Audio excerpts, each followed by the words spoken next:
first, so it's a 5v4 in favor of BK for now. As Keen is trying to run on up, but they don't quite get any picks. Finally, you're going to get Toby, and the damage is there from the Gwen. As now Keen arrives with the Meganar, is going to find Raptor, and that's the jungler, who they do take out Canyon. Just going insane mode on the Aatrox. As that's going to force the flash here from the Oswald. The Wallop hits him, but he is living for so long. Ruler has to flash into range. Just a little greedy, and he's not going to get the kill. As Clear clears the entirety of Genji after the fact. Let's see whether he throws down the ulti here as well. As let's see how this one goes. There it is. Pump Blossom is going to be pushed away the handshake, but Lucy gets in, steals away the dragon, and now Owner is trying to get himself out. Q running amok right in the middle of the fight, and then twist in advance. The bullet time, the combo from D+ is too good, and Q gets those scissors out and makes them work. The bottom lane is cut into pieces. It's a triple for the Gwen, and another one for Smash as well. 다들 정이야 좋은데? 아 제발 나 이기고 싶어. 오케이. Control ward down. Baker played around that vision really well. It was like, you don't know where my Zahin is. I have a control word here, so chase me through that brush if you want. Now the Zahin's going to show up. Yeah, there's a petrifying gaze though as Faker, he might just die as Showmaker doesn't have his flash. And Ona tries to make his way over, another poison comes on through as Faker walks up, flashes away, and Ona should be able to finish this one off. Showmaker though does have to get the flash out for Ona to be able to pick up that kill. Man, that was close as now Lucid. No! Too many knockups! And they outplay the monkey! Lucid!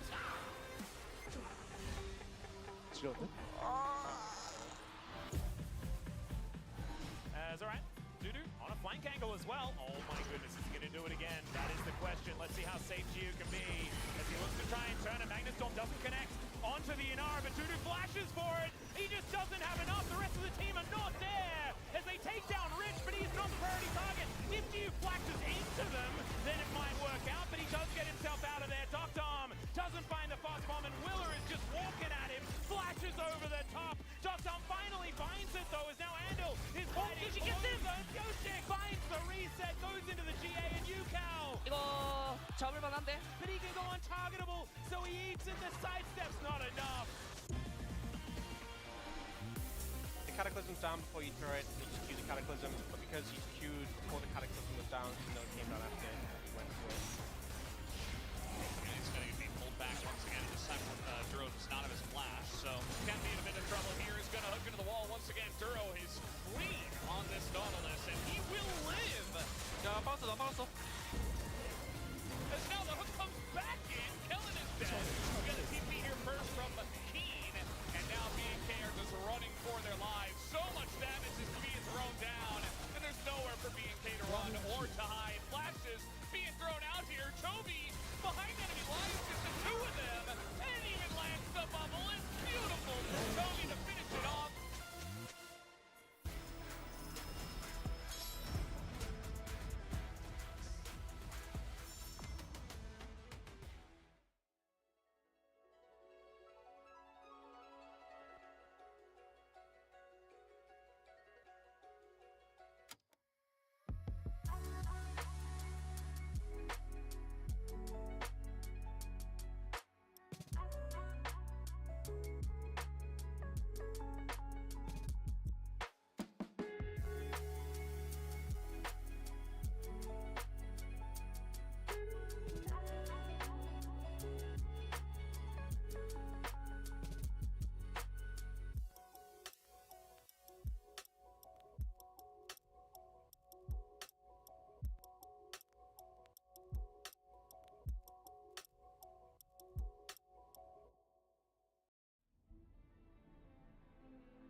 26 days of action has led here to day 27, where we will give out the second ever LCK Cup. Welcome, everyone. It is LCK Cup Finals weekend. Degon here alongside the Atlantalist, Daniel Ox Harrison, and Mr. Kim Bae-in Woodid. Hey.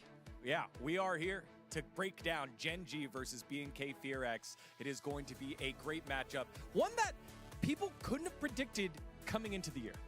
Yeah, this is not the top two that we were expecting. I think a lot of people were thinking that that certain red team were going to make their way up towards this final, but they were pipped at the post by DK, who were then themselves absolutely demolished yesterday in an unprecedented 3-0, the only one that we've had in these playoffs. You know, I think there's a lot of names that you could have said. If it wasn't going to be T1, would it have been HLE or D+.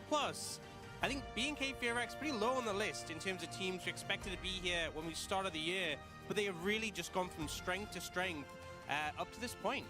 Geng, they're a stronger team, but also they have clear advantage into this matchup because they already know what BNK plan is, and also they have all selection. That means that they pick the side and also when they want to pick.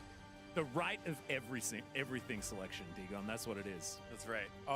Last year it was called first pick, though, I think. Yes, Rose, the right of everything selection. And every other year, it was, you know. That's assuming you want blue side, because if you do on red side, you can do first pick on red side if you want to. You could. Yeah. We'll see how it all shakes out. Now, before we break down how they're different, it starts with how they're the same. These are the only two teams that did not make a roster change from 25 to 26 in terms of players. However, one of those coaches that was on one team last year obviously made the big swap on over in 2026, Rio moving from BNK Fearx to Geng. So familiar opponents indeed. Yeah, I actually really like the fact that we are celebrating our teams that haven't made as many changes. It just shows that development with the same 5 players is actually extremely important and can get you to the highest heights of the competition, right? Like, instead of just every year we just, oh, this is the best jungler, this is the best this, that we can all just put them together and try and make it. That hasn't been working over the years. This is working. And I think it's two different situations, right? For Geng, they were very successful last year, but after Worlds, there was question marks. Would there be roster swaps? They said, no, we think our roster is fantastic, which it absolutely is, and we're going to stick with it. We know that we can get that final trophy that we're aiming for. And for BNK Fearx, they stuck with what they had as they believed they could continue to grow, and that is what we've seen. Not only the draft, but also the way how they play around. I think that's what coaching staff can bring us. And also, they have to bring something for us because BNK is looking pretty weak here. Yeah, when you take a look at the history of success here from LCK-hosted event finals appearances, it is Geng 9 finals appearances in a row here in the LCK, whereas BNK Fearx, shout-outs to them, props to them, they find themselves in their first ever Riot organized tournament finals. Yeah, and of course it is Riot organized tournament finals, so they did win ASI at the end of last year, showing that they can do it. Obviously, that was the best of the rest while Worlds was going on, but still, I think an important thing to take away, showing that they can get on a plane and make things happen when they land. Well, speaking of making things happen, Chovy has a whole trophy cabinet full of those awards. But we do have to point out that Vikla has a couple that Chovy will never be able to get. Another one I'm looking at. Oh, yeah. 2023 spring, all LCS third team. You know, the Chovy fans been pretty quiet about that one. We ain't seen Chovy on the LCS All-Pro team. Not even once. Not a single time. Insane. So, slacking a little bit. And I think we talk about Chovy as being a super strong player, but that is an area, a weakness I have seen in his career. He has not really had much representation in the LCS. For sure, man. Also, there's the Rookie of the Year as well. We didn't have Rookie of the Year when Chovy debuted with a 126 KDA. True. I have a feeling he would have won that if we had actually had that one, but we didn't. And then, of course, the head-to-head matchup also has been very Geng favored, not just like sporadically, but 18 in a row, dating back to 2021 LCK Summer round number 2. You beat a team one time, and they really hold a grudge over it. I mean, it's just a mental block at this point. You know, you just face against Geng and you feel like you can never win against them. Yeah, that is a long, long winning streak against them. However, BNK Fearx, they showed up yesterday against D+ Kia in the big arena on the road. Their game traveled, and it started off with the bot lane and then just continued through every single lane. Yeah, saw them being really proactive, making these set plays work, and punishing the bot lane. Korea and Smash is not having a good time when they're able to get these moves together as a unit. Raptor in particular having a really strong performance. And even we saw shades of this against Gen G, right? It was still a very Gen G favored series, but there was that game they managed to pick up. Yeah. There was moments that went well. I think the problem ultimately was when there was mistakes from BNK Fearx, Gen G suffocated them. It was so hard of them just to make a little mistake. It'd be like, okay, fine, we lost a bit. Let's reestablish. It felt like as soon as something went wrong, like Diablo getting picked here, everything fell apart.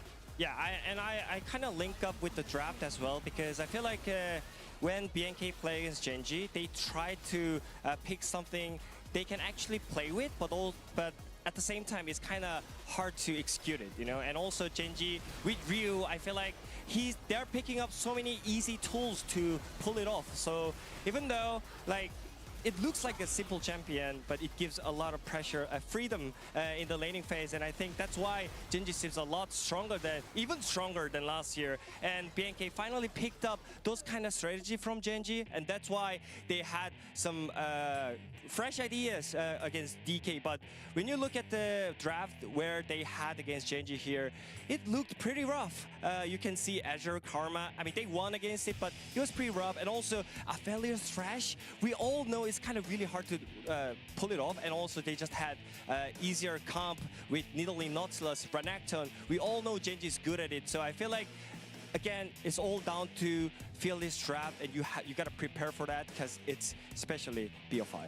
Yeah, and when I take a look at this, you know, the Azir early on by BNK Fearx, we've seen that drop down in priority. No rise into this draft as well. So a lot of changes have happened, even though they just played just last week here, Atlas. Yeah, it's a little bit of the keep it simple, stupid has been working for a lot of these teams. I think Azir has been considered relatively simple, but we haven't seen it actually find success. The simple thing to do is to just remove it. Let's just pull it down the priority list. We can pick Rise instead, just do some Blue Man stuff instead. Like, I think that's the way to do it. And I think that the BNK, the way they were drafting against DK, was absolutely what they need to continue doing here against Gen G. Last time around, a little bit too difficult, like Woodid was saying. Yeah, well, it all starts with the mid lane. It has been the resurgence of Vikla against the dominance of Chovy, the overwhelming mid lane showdown. It takes stars to win championships. We've got a bona fide one across the world, and the other Mercurial one who's taken a much longer path to come back to glory here in the LCK. And I think Chovy, we're so used to him playing at such a crazy level. I think generally at the start of the LCK Cup, it didn't even feel like he was in his final form. Felt like he was kind of in third or fourth gear. But that series against D+, he was just playing out of his mind. That is peak Chovy. That is the level where it's just, he is completely taking the series into his own hands, dominating, he's everywhere on the map, making huge plays. That Aurora game was just absurd in and of itself. And the thing is, if Chovy's playing at this level, I just think there's nothing else that really matters. It just feels impossible to win against him and against Gen G when he's performing to this level. We'll just have to see whether Vikla can just solo kill him again. Yeah. Right, Woodid? I mean, for me, it's all about the mid lane meta. You know, I think this is probably the worst season as a mid laner experience, because I feel like you can never do much more. But if Vikla, just like Vikla, just get solo kills and try to get more pressure in the mid lane, I think then you can be more impactful in the game, because we all know that mid lane all about the getting priority into help your jungler to help your bot lane. But I think the reason why Vikla is performing so much better this season especially is because also he's just okay the lane, but how they kind of synchronize the plays in the mid jungle is pretty phenomenal. Yeah, and we have to remember that Vikla was the guy that pulled out the Morgana mid lane. This is the guy that makes the sacrifices in the draft in order to have a team composition that's cohesive, that works, and then he augments the rest of his team. Yeah, this was the big question mark, how he would do and how he would pilot some of these marquee champions that you need to. Speaking of marquee champions, there's been a couple that have been standing out lately. It has been Azir Rise, where we've seen a lot of Azir over the last several years, but this is the worst that the Azir has done compared to the Ryze did. Again, I want to point this out because this happens yesterday as well. We all know Azir sucks, but they always try to pick it up and they lose the game. So I feel like this time around, yeah, ban Orianna, but do you still want to get Azir? We all know he's bad, and we all know Ryze is better. And I think so many times whenever you pick Azir over anything else, then you give up better jungle champion. So I feel like this time around, the teams kind of have to try out just giving up Ryze, get a better jungler with Ryze, and I think that works. Yeah, I feel like it's the golden rotation that you can get, like first 3 picks in the Ryze, Xin Zhao, sorry, the Azir, Xin Zhao, and Ezreal. And it just feels terrible once you actually get onto the Rift and realize we can't do anything until 25 minutes plus. And it just doesn't really work. One of the surprising things when we look head-to-head between these players, obviously Chovy first across the board, across multiple different stats. But look at the DPM for Vikla. He's second. He's Damage second. for gold. He's Solo for first. gold, baby. Solo kills, he's first. So I think everyone going in this matchup is looking at Chovy and thinking he is the big dog. But Vikla on his heels in this one and keeping up in a lot of metrics. All right, let's turn our focus down to the bottom side of the map because we've got the young bona fide star in Diablo against the world champ in Ruler. This is the era of bot laners, and hyper carries have ruled supreme to all the team's success lately. I mean, I think whenever we compare Diablo to Ruler, I think the key point of Diablo is just being too aggressive. And I think that kind of triggered back to Diablo so many times. But I feel like when he's in Hong Kong, I feel he's so stabilized and he's never going for crazy plays. He's always getting helped by Kellin, and on top of that, he's just on point right now. You can see so many times he's just dodging skills perfectly on time, and then he just kind of baits it out. You can see here, perfect. You're gonna lose it here. You all know before, like he's just right now performing so much better. I just feel like he so consistently is testing his limits. You know, the plays you're sort of making solo queue or maybe scrims, he's doing on stage and in playoffs, and it's working out so much. Such a hype, exciting player to watch. I think on the other side, Ruler also has had plenty of plays like this. You know, early in the season, had some phenomenal ones, but I think he has just been so solid for Gen G. Yeah, I think this is the difference between these two, and also the difference between this series today and what we saw yesterday is the amount of variance. And I just don't think that there's as much variance when it comes to a Gen G bottom lane. They're just always going to be pretty good. Not to mention the fact that I think Duro is tougher opposition than Korea offered yesterday, even though he wasn't necessarily helped out by the draft. Absolutely. When we're pulling these highlights, it's like, man, look at all these flashy plays Diablo's been making. And then you just look at this measured, one foot after the other, punishing, suffocating play by Ruler and Duro against their opponents here. And that is what it takes to win. Sometimes it's not the flashy plays, it's do your job. And they've been able to do it. You take a look at the duo stats here, the duo kills. High for both of these squads, but it's actually the average duo kills where Ruler and Duro shine because they played less here. Maybe we are hyping up Diablo Kellin too much, but in fact, Ruler and Duro, they played only 19 games, but they got 14 solo kills, so the average duo kill is higher. So we can't ignore Ruler and Duro. I'm pretty sure Diablo Kellin can match this matchup, but I mean, they're just too good.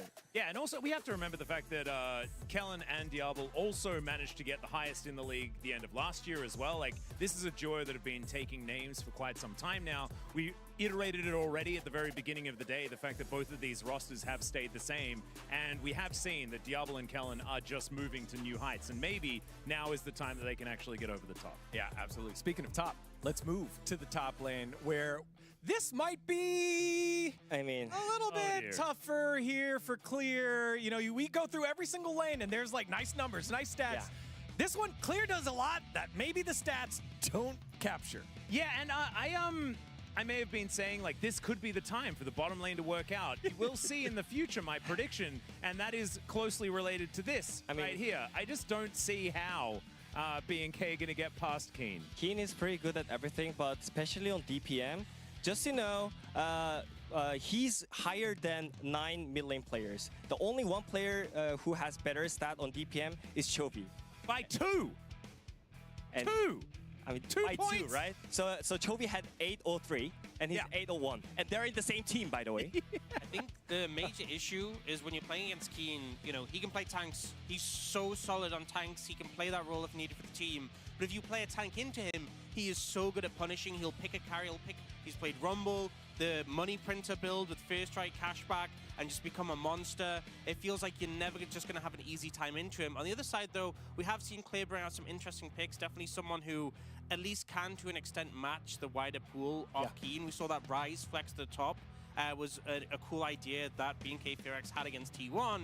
So maybe there's an angle there where you can sort of use that diverse pool to get an advantage. Yeah, it's those kind of, I think, ingenious moments that are going to be required for BNK Fearx to find an edge in draft, especially when you're going up against Canyon in the jungle. He has been so good this year. I know at the end of last year, he was some of the criticism that people had against Gen G, but he's reminded everyone how suffocating his pathing can be in the right spot at the right time consistently this year. Yeah, and he's just more proactive this time around. Seeing his Nidalee come out, I think, was the biggest sign to a lot of the people that were doubting Canyon. I think for good reason, as he has been on a bit of a slump for what feels like quite a while when it comes to early aggression and making things happen. He feels like he has thrown away the textbook a little bit more than he has over the last couple of years, and that's exactly what we've wanted to see. I mean, the more I look at the draft, if your jungler can flex it out with the so many flex pick, I think it gives a lot of space for the team. And also, he has a sneak peek, something like Nidalee, and we all know he's so good at it. So I think it opens up a lot of cases. But we also what Raptor can do yesterday. So I feel like it's kind of matched up right now. Yeah, and I think about this year was when he took away the lease in from Pyoshik and then popped off from there. Oh, He's yeah. been rolling ever since. He's going to definitely need to be going for BNK Fearx. As we dive into, again, some of the familiarity between these players. Ryu telling Kellen, why do you call Joker bro, Young, and call me Uncle, Samchun? And Kellen letting Ryu know, I'm coming for you, Uncle Ryu. Unk is just a vibe. I right? mean, it's not just down to ages. To be fair, I feel like Bro Ryu was died against Faker so long time ago. Yeah, And now he's became an Uncle uncle Ryu. on that day. Yeah. He was only 19 years, 29 as he walked off the stage. I don't actually know how old he was exactly. But we do have to remember as well that there is a lot of crossover between these two teams. We've spoken about it at length with Ryu sort of defecting and moving over to Gen G. But Kellen was alongside Ruler on Gen G quite a few years ago as well. So some inside information perhaps on the bottom side of the map for both of these teams that we could pay some attention to that we did see only a few days ago. Yeah, again, just loving how deep these storylines go. Given the fact that although when we showed the experience in finals stat graphic, not a lot there, but these players have been playing for a while. Kellen has been around for a while, and so it gives a great opportunity to kind of have a little bit of insight and see maybe there's a wrinkle, maybe there's a thing that's familiar that can get you the edge. As here comes Gen G into the arena right now, getting prepared. Their one and only series that they will be playing. They got to sit back and watch BNK Fearx yesterday dispatch against D plus Kia, but they should be ready to go here. Yeah, I mean, they've done so many finals before. Gen G definitely going to be comfortable. Traveled so many times for big competitions, so I expect them to be on the A game. I think for BNK Fearx, yesterday, big confidence boost, right? Coming in, dominating your opponents in that manner. There's a 3-0, you didn't have to reveal that many picks, and you just showed that you're absolutely, without a shadow of a doubt, clear second best in the tournament. At minimum, now's the day where you get to try and prove that you're first. Yeah, yesterday I predicted DK to win against BNK just because of the experience difference, but they were not the one who's choking. Oh! And now... Upti, G-Sun Pony, and Johnny Strong. Wow. 3-1? Yeah, Wow. Johnny Strong has lost it today. And he's normally the 3-0 guy. Like, Yeah. what is this 3-1? You know what's crazy is that, like, think of all the one-sided votes we've had in the LCK Cup. Yeah. Right? Think how many one-sided... This one, Gen G against BNK Fearx, we have more BNK Fearx voters than, like, some of the other matchups we've seen. That's the crazy thing I to mean, me. I think that's just because of the yesterday's game. You know, they were just too clean. So I'm a 3-0 guy, right? But I just give a little bit of respect on that one. So that's why I gave a point for BNK. Yeah, you know what? Would be 3-1, 75%, 25%. 4 games, 3 Oh, goes yeah. to one side. There you you go. Fans, though. Gets one for the respect. Yeah, that makes a little bit more sense, fans. Oh, man, that is... A lot more belief, you know, than maybe we'd give him credit for. I'd love to see it, and it would be super cool, you know, BNK Fearx. I feel like it was already had to go through upsets to get here, but an upset today would just be legendary. Yeah, and I do want to sort of like bring it down just a little bit. We have seen Gen G not lose a series since the LCK Cup started, right? Like, this is a squad that are incredibly, incredibly difficult to beat. But BNK have already played yesterday, right? We've seen teams find upsets. Gen G was one of them, right? That manages to win the day before, comes in, and then manages to do the unexpected. So it might be the way. Maybe it is the way. We'll find out in just a little bit. This would be such a huge reversal of fortune for BNK Fearx, who finished last year in the 2025 version of the LCK Cup. Will it be the upset, or will it be continued dominance for Gen G? The 2026 final starts right now.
LCK 사상 최초로 홍콩에서 펼쳐지는 2026 LCK컵 파이널, 곧 그 역사적인 순간이 시작됩니다.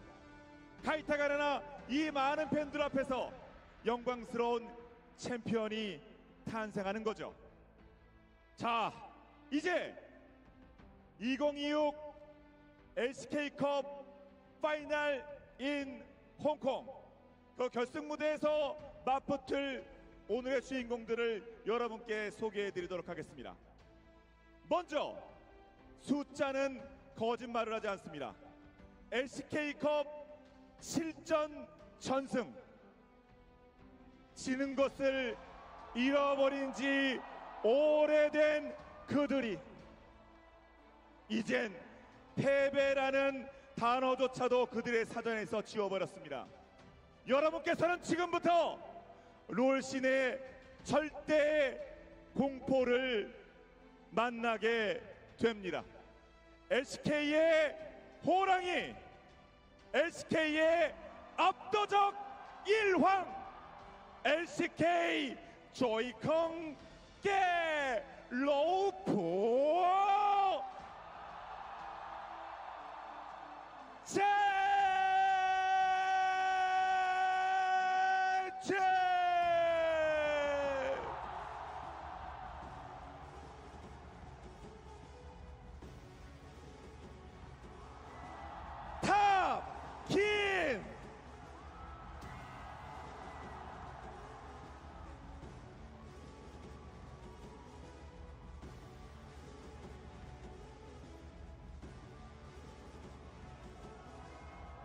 청결 캐디언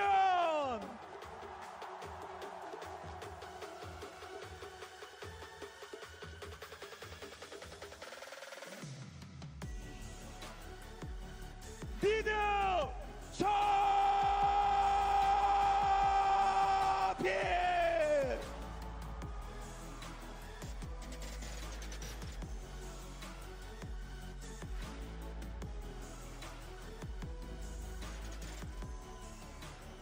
바텀 룰러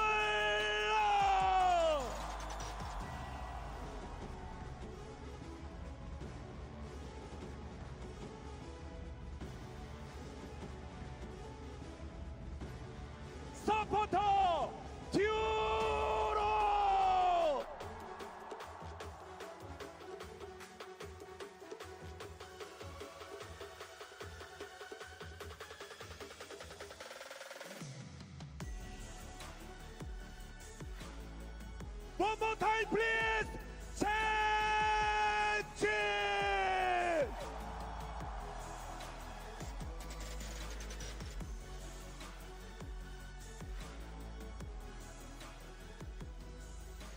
라이엇 주간 첫 대회 우승을 향한 강한 의지. 이들에게 원래 두려움은 없었습니다. 오직 사냥 본능만 있을 뿐. 숨 쉴 틈 없는 모래 폭풍으로 호랑이 사냥에 나선다. 자, 이제 첫 우승이다. 싸우지 야오생 PNK Fearx.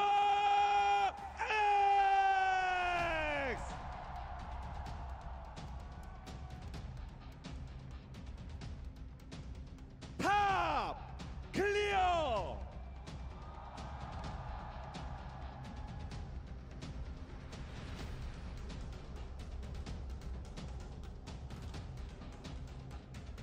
정글 랩터.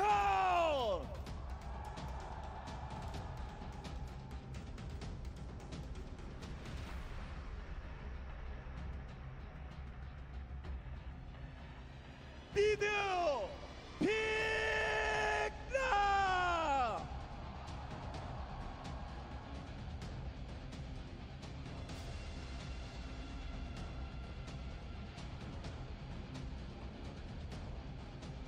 바텀 티 아블.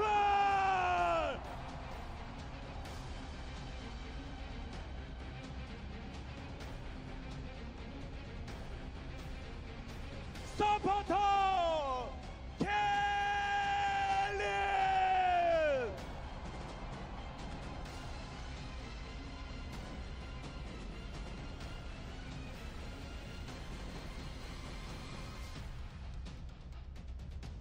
One more time, please. BNK Fearx.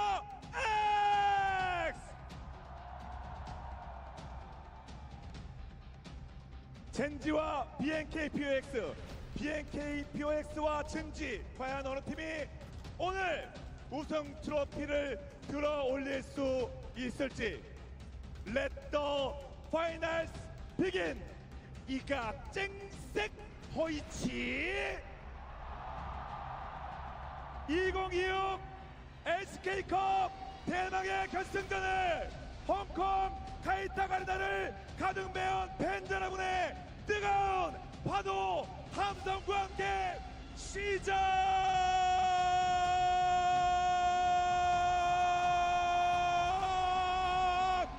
시작하겠습니다.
포식자 젠지 홍콩 우드스 결승 진출. 홍콩에서 이렇게 SK컵 결승을 치르게 돼서 좋습니다. 최초는 언제나 기분이 좋으니까요. 홍콩에서도 모래 폭풍이 붑니다. 젠지 나완. 이렇게 결승전에 온 게 꿈만 같아요. 난생 처음이거든요. 하지만 큰 무대일수록 저는 더 증명하고 싶습니다. BFX가 여기까지 올라온 게 단순 우연은 아니겠죠. 하지만 큰 무대일수록 더 냉정하다는 걸 알려주고 싶습니다. 물론 젠지는 워낙에 강한 팀이기도 하고 승자조에서 저희가 진 것도 사실이지만 하나의 젠지도 낑낑댈 수밖에 없어요. 쉽게 내주진 않았거든요. 여기까지 올라온 이상 못 이길 건 없다고 생각해요. 하루 강아지가 더 무서운 줄 모르는 게 아닌가. 이런 큰 무대에서도 저희가 떨지 않고 기세로 이기는 모습 보여드리겠습니다. BNK Fearx 결승 몇 번 더 하고 오시죠. 그때는 도전을 받아들일 수 있을 것 같네요. 룰러 선수 방심하는 순간 모든 게 뒤틀릴 겁니다. 누가 최고의 자리에 설 자격이 있는지 보여드리겠습니다. 이번 LCK컵 챔피언은 젠지입니다.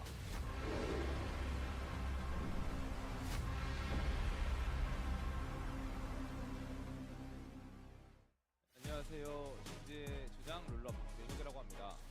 일단 경기장이 너무 크기도 하고 뭔가 국제대회 하는 느낌 들어서 되게 재미있다고 생각합니다. BNK PX가 일단 이길 거라고 예상은 했는데 3대0으로 이길 거라고 생각 못했습니다. 너도 좀 나이가 만만치 않게 좀 있는데 잘해보자. 첫 LCK컵 우승 도전이라서 되게 꼭 우승하고 싶고 이렇게 해외에서 하는 만큼 더 우승하고 싶은 생각이 많이 큽니다. 그래서 꼭 우승하겠습니다. 젠지 화이팅! 안녕하세요. BFX의 주장을 맡고 있는 탑클리어라고 합니다. 창단 첫 LCK컵 결승을 이제 함께하고 있다는 사실이 너무 기쁜 것 같고요. 이렇게 큰 무대에서 경기를 한 번 더 할 수 있다는 사실이 너무 기쁘고 좋은 것 같습니다. 연패는 이제 과거에 했던 것들이니까 오늘만큼은 새롭게 임한다는 마음으로 꼭 이겨보도록 하겠습니다. 이제 결승전이니만큼 뭔가 핵심 라인보다는 그냥 젠지의 페이스에 좀 조급해하지 않고 저희 할 거 잘해야 할 것 같습니다. 오늘 LCK의 호랑이 한번 잡아서 우승해보도록 하겠습니다. BNK Fearx 화이팅!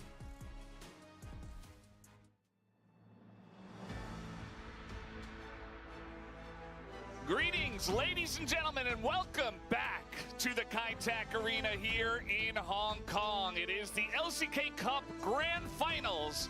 And once again, I am Valdez with Wolf, and we will be presenting Gen.G up against BNK Fearx in a massive bout to see who will get the first seed, who will win here at LCK Cup. How are you feeling today, Wolf? I'm feeling really good. I'm hoping for a better series than what, unfortunately, D+ Kia gave us yesterday. While we did see BNK triumph 3-0 in our most one-sided series of playoffs, today's opponent in Gen.G is of a different caliber, of a different tier. And I do think that as we go through the series, we kind of be framing some of the successes we saw from BNK and how they were able to get here, but some of the context behind that.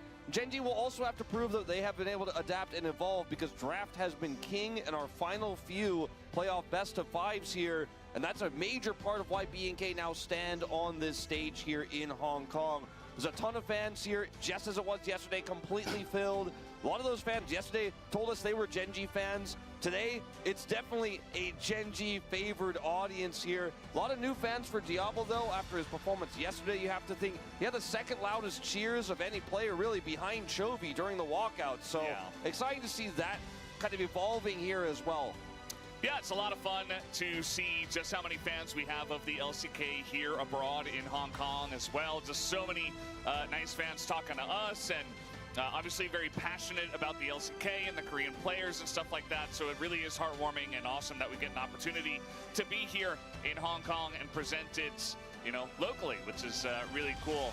As both these teams, the only two teams to keep their rosters together from last year, and maybe that is part of why they're seeing a lot of success. Obviously for Gen.G, that makes a lot of sense. But for BNK, last LCK Cup, they won nothing. They were winless. They were 10th place. And now they might become the champs if they win tonight.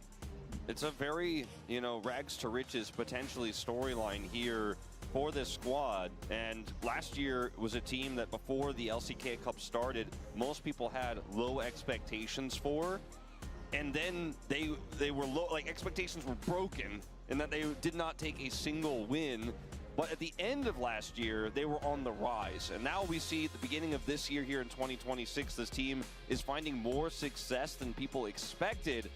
And for Gen G, expectations are always high. We mentioned it briefly yesterday, but I think the same theme will hold true, and nothing has changed. There's a lot more for Gen G to lose in this series, in my mind. If you're B&K, you already got first stand. You made it to your first finals ever. That's not enough. You want to get that title. You want to lift that trophy. Diablo wants to bow to this massive crowd that loves him so much so early on in his career. He wants to have that moment. But if they lose here, no one will be disappointed. There are massive favorites coming into this series.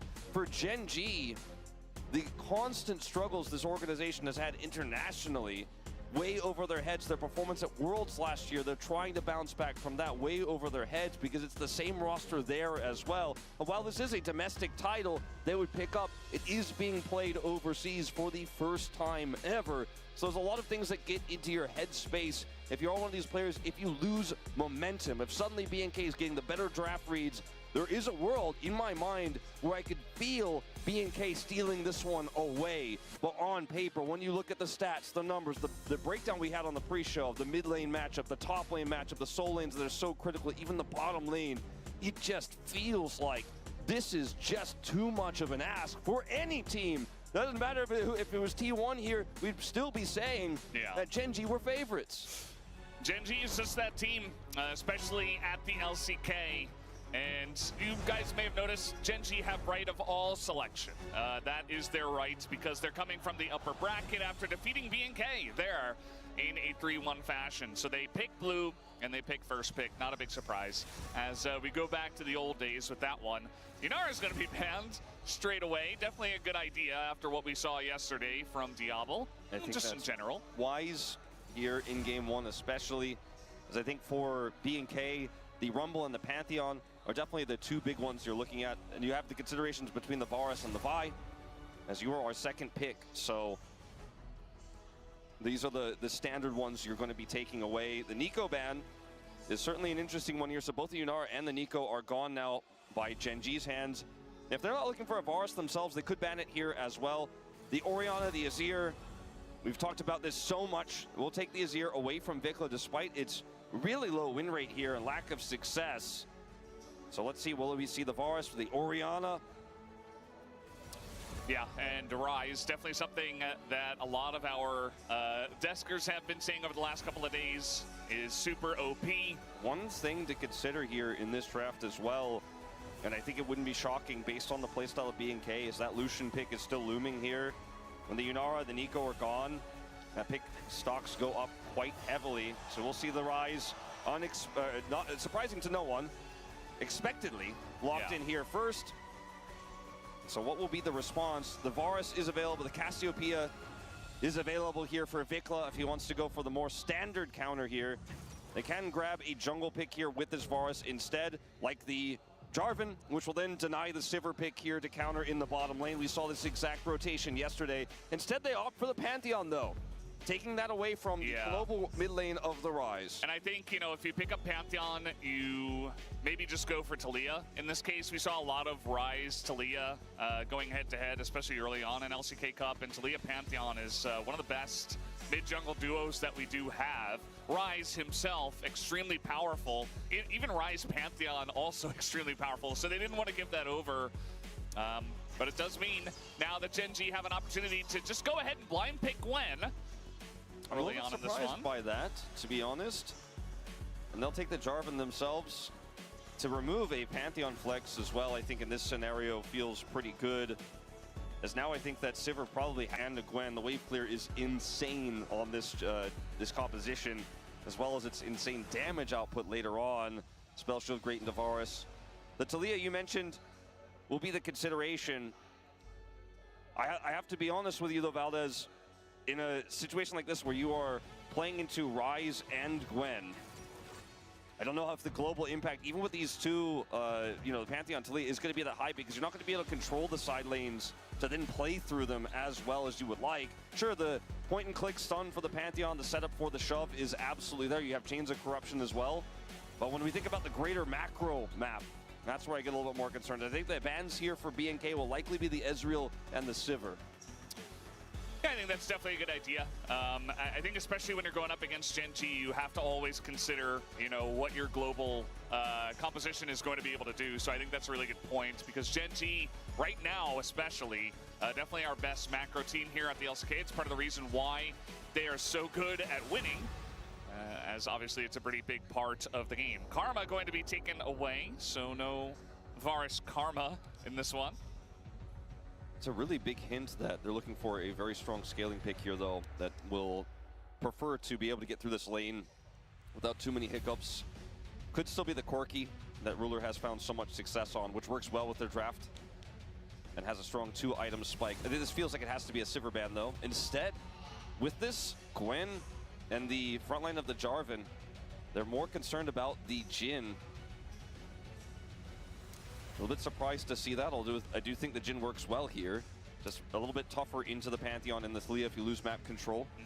And we see a lot of lane picks of Jhin just to deal with the range of the Varus in the bottom side, and you know, already a decent amount of damage on the top side of the map for the side of Gen G, so it seems like that was the angle, but Gen G have decided they're just going to give Clear whatever he wants here. They're that confident and keen with this blind Gwen. Not only do they blind it, but they protect it 0. They do nothing for Keen. And say it doesn't matter if he's going to play R into this. Doesn't matter if he's going to play Jax into this. No matter what he wants to do, if he plays Aurora into this, we don't care. We think Keen is just good enough, and they'll give the Gnar over just straight up. Now, I do think kind of in isolation, in straight up isolation, I think Clear deserves a lot of respect. He had a great series yesterday. He can generate a lead here. I think this is a very risky choice by Gen G, but I think we have to highlight the confidence. And this, to me, was the most no-brain choice here in the bottom lane that Gen G could have gone for. We've mentioned it several times. It's insane. Think about this. You have Sivir,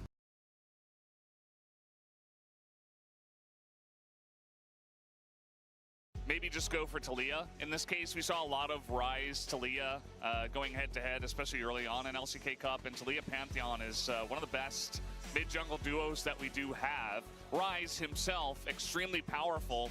Even Ryze Pantheon, also extremely powerful, so they didn't want to give that over. But it does mean now that Gen G have an opportunity to just go ahead and blind pick Gwen early on in this one. I'm surprised by that, to be honest. And they'll take the Jarvan themselves. To remove a Pantheon flex as well, I think in this scenario feels pretty good. As now I think that Sivir probably has to be banned. If you have Sivir, Ryze, and a Gwen, the wave clear is insane on this this composition, as well as its insane damage output later on. Spell shield great into Varus. The Thalia you mentioned will be the consideration. I have to be honest with you though, Valdez, in a situation like this where you are playing into Ryze and Gwen, I don't know if the global impact, even with these two, you know, the Pantheon Thalia is going to be that high because you're not going to be able to control the side lanes to then play through them as well as you would like. Sure, the point and click stun for the Pantheon, the setup for the shove is absolutely there. You have Chains of Corruption as well. But when we think about the greater macro map, that's where I get a little bit more concerned. I think the bans here for BNK will likely be the Ezreal and the Sivir. Yeah, I think that's definitely a good idea. I think especially when you're going up against Gen G, you have to always consider, you know, what your global composition is going to be able to do. So I think that's a really good point because Gen G, right now especially, definitely our best macro team here at the LCK. It's part of the reason why they are so good at winning, as obviously it's a pretty big part of the game. Karma going to be taken away, so no Varus Karma in this one. It's a really big hint that they're looking for a very strong scaling pick here, though, that will prefer to be able to get through this lane without too many hiccups. Could still be the Corki that Ruler has found so much success on, which works well with their draft and has a strong 2-item spike. I think this feels like it has to be a Sivir ban, though. Instead, with this, Gwen and the front line of the Jarvan, they're more concerned about the Jhin. A little bit surprised to see that, although I do think the Jhin works well here. Just a little bit tougher into the Pantheon in the Thalia if you lose map control. And we see a lot of lane picks of Jhin just to deal with the range of the Varus in the bottom side, and you know, already a decent amount of damage on the top side of the map for the side of Gen G, so it seems like that was the angle, but Gen G have decided they're just going to give Clear whatever he wants here. They're that confident and keen with this blind Gwen. Not only do they blind it, but they protect it 0. They do nothing for Keen. seen it say it doesn't matter if he's going to play R into this, doesn't matter if he's going to play Jax into this, no matter what he wants to do, if he plays Aurora into this, we don't care. We think Keen is just good enough, and they'll give the Gnar over just straight up. Now, I do think in isolation, in straight up isolation, I think Clear deserves a lot of respect. He had a great series yesterday. He can generate a lead here. I think this is a very risky choice by Gen G, but I think we have to highlight the confidence. And this, to me, was the most no-brain choice here in the bottom lane that Gen G could have gone for. We've mentioned it several times. It's insane. Think about this. You have Sivir. But the one thing I will say about BNK is that their form looks fantastic based on what we saw yesterday, and I think that's the most important thing when you're coming into big best of fives in front of a giant crowd, to make sure that, you know, they're on form. Because obviously, if you look at DK, it was the very opposite, and that's part of why yesterday was so one-sided. Yeah, bad draft reads, but individual performances were not really there. And I think only one player I could really say I was worried about the performance of yesterday was Vikla. And he didn't even have a bad day, but he had some unusual moments. You know, and there were reports going around that he was not in good condition. Take that as you will. Hopefully he's doing better today. But at the end of the day, it's about how you play your draft in League of Legends. At this high level, when you get to the end of the tournament, where we are looking at the best 2 performing teams here in best of 5s. Yeah.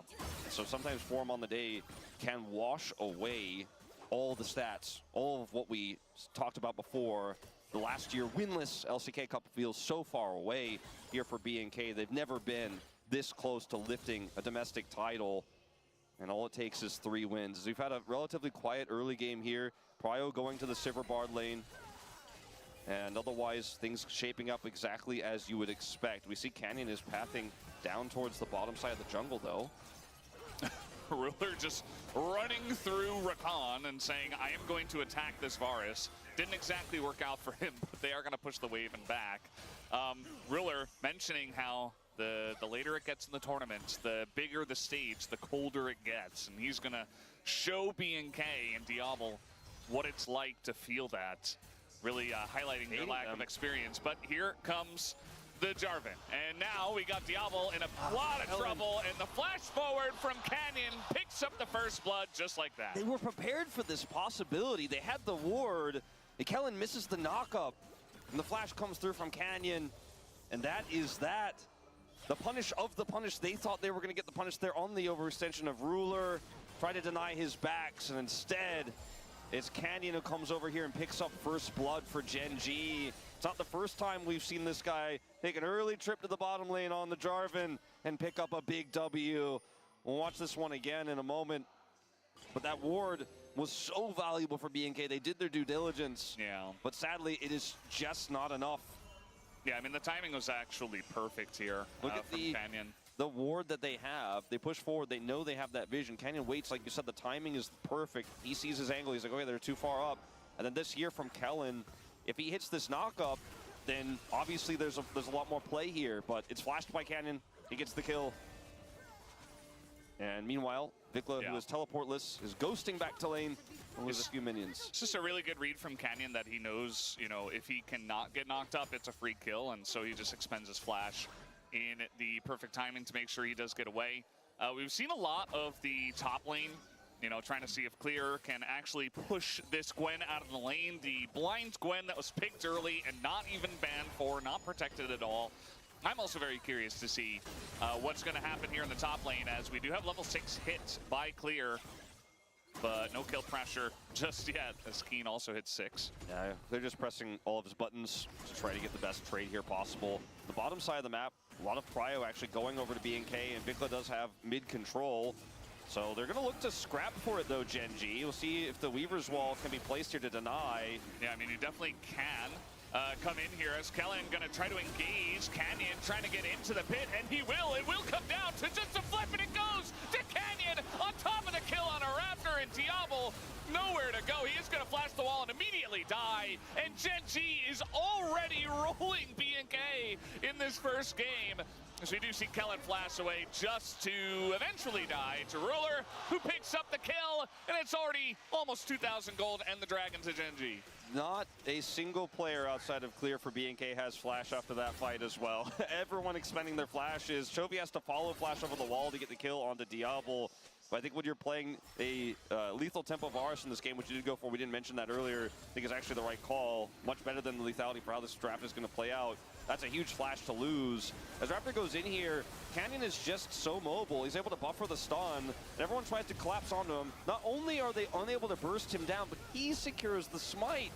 And Diablo gets the kill on him, but it's just consolation here, as Chovy still has ultimate, who they could follow Vikla, who forces his ult out, and Kellen is just isolated here.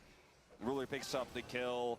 This is a disaster for BNK with a draft that's already so difficult to pull off from behind into the insane wave clear Gen G have. Yeah. The only way this gets worse is if Gen G pick up all 3 grubs in 70 seconds time. Which I think is not going to be surprising anymore, you know. Canyon's going to get his flash first back because he used it earlier on in the gank and bottom lane. And look at where all the money went. We have a kill onto Chovy, we have 2 onto Ruler, and 1 onto Canyon. So all the money's going to the perfect people outside of the Gwen who wasn't even there, right? So all your carries are getting fed, they're going to scale up much quicker. You're not going to have to worry about, you know, hitting a power trough while, you know, the Taliyah Pantheon and the Varus are doing a number before you're quite ready. If you're already ahead like this, and Canyon has made his presence felt already. I think the frustrating thing for BNK and partially why they decided to commit there, speaking of commitment. Oh, we got a Pantheon coming on in, as that is going to be Tempered Fate used, but Duro, there was nowhere for him to go, and he doesn't even flash, accepts his death. So that's a big Tempered Fate to help Ruler get out, but it is not going to save his life. As Ruler didn't have flash there, but he could just walk it off. We're going to have a bit of an ult here for Clear. But going back to the Dragon fight, I think the reason why BNK committed so heavily is because they had prior, they had control, they had the Weaver's Wall, and yet still couldn't fight their way out of it. Does scare you in terms of implications for what other future fights could look like. Skeen does have his ultimate at the ready. Clear has to be very respectful here as he did not do enough damage. Sitting on a call and shreds. He's kind of hanging out like desperately trying to get the wave in a good spot, but instead he just has to back. So, yeah, the Gnar answer so far, not feeling too good. It started well, right? Yeah. But at this moment in time, you know, he does have just the cull and the Merc Treads. A little bit of health he picked up on this final back here. It's going to be a little bit easier for Keen to take those trades, but the play was great from Keen. He used the wave aggressively once the Gnar was gone. And he can bounce back here for sure, and we'll be able to farm well as long as nothing else disastrously occurs there on the top side. Speaking of the grubs we talked about earlier, it's time. They have spawned here. TP going to come in from Duro. They are ready to fight for this. Yeah, and again, like I mentioned before, Canyon has flash advantage here on his jungle counterpart. Kellen is here, but TP's come in from both supports. Canyon trying to get on top of this grub, or rather the Scuttle Crab, and he actually does smite it as he flank drags away. So now that's going to be an even better spot for them, for Gen G in this river. And Canyon keeps putting himself in dangerous positions, and BAK want to chase, they want to catch him, but he's Jarvan. He's like, I'm out of here. I got flash up, by the way. Late too. I mean, like Diablo's going mid, but he's not. He's not going to be here on time. Nice smite here from Raptor, but yeah, at least they are trying to deny. As yeah, he just takes the 2, and now Gen G have 2 of the grubs. Incredible play here from Canyon in this first game. From the early gank, the pressure he's had on these objectives, the secures, the baiting.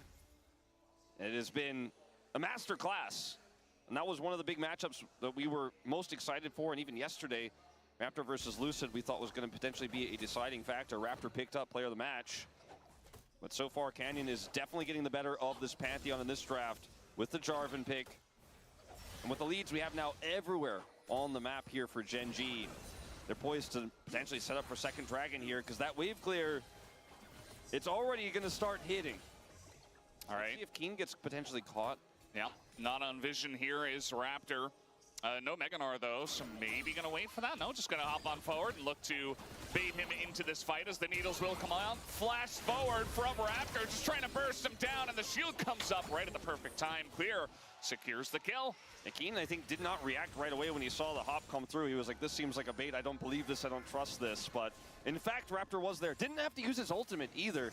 So actually still has his ult, and now Sundered Sky to come over here and contest the Dragon. It's a thin margin. Maybe he can get here in time. Doesn't look likely. Yeah, a little bit too late. And they have Bard as well, so they just, yeah. They just all do that. Magical Journey over the wall, and it's a free one. And Infernal Soul comes in, and Gen G have Double Dragon. They have Double Dragon with Infernal Soul on the way with Rise and Sivir. And It does seem favorable. All right, TP comes out just to survive. That's not a win for Clear.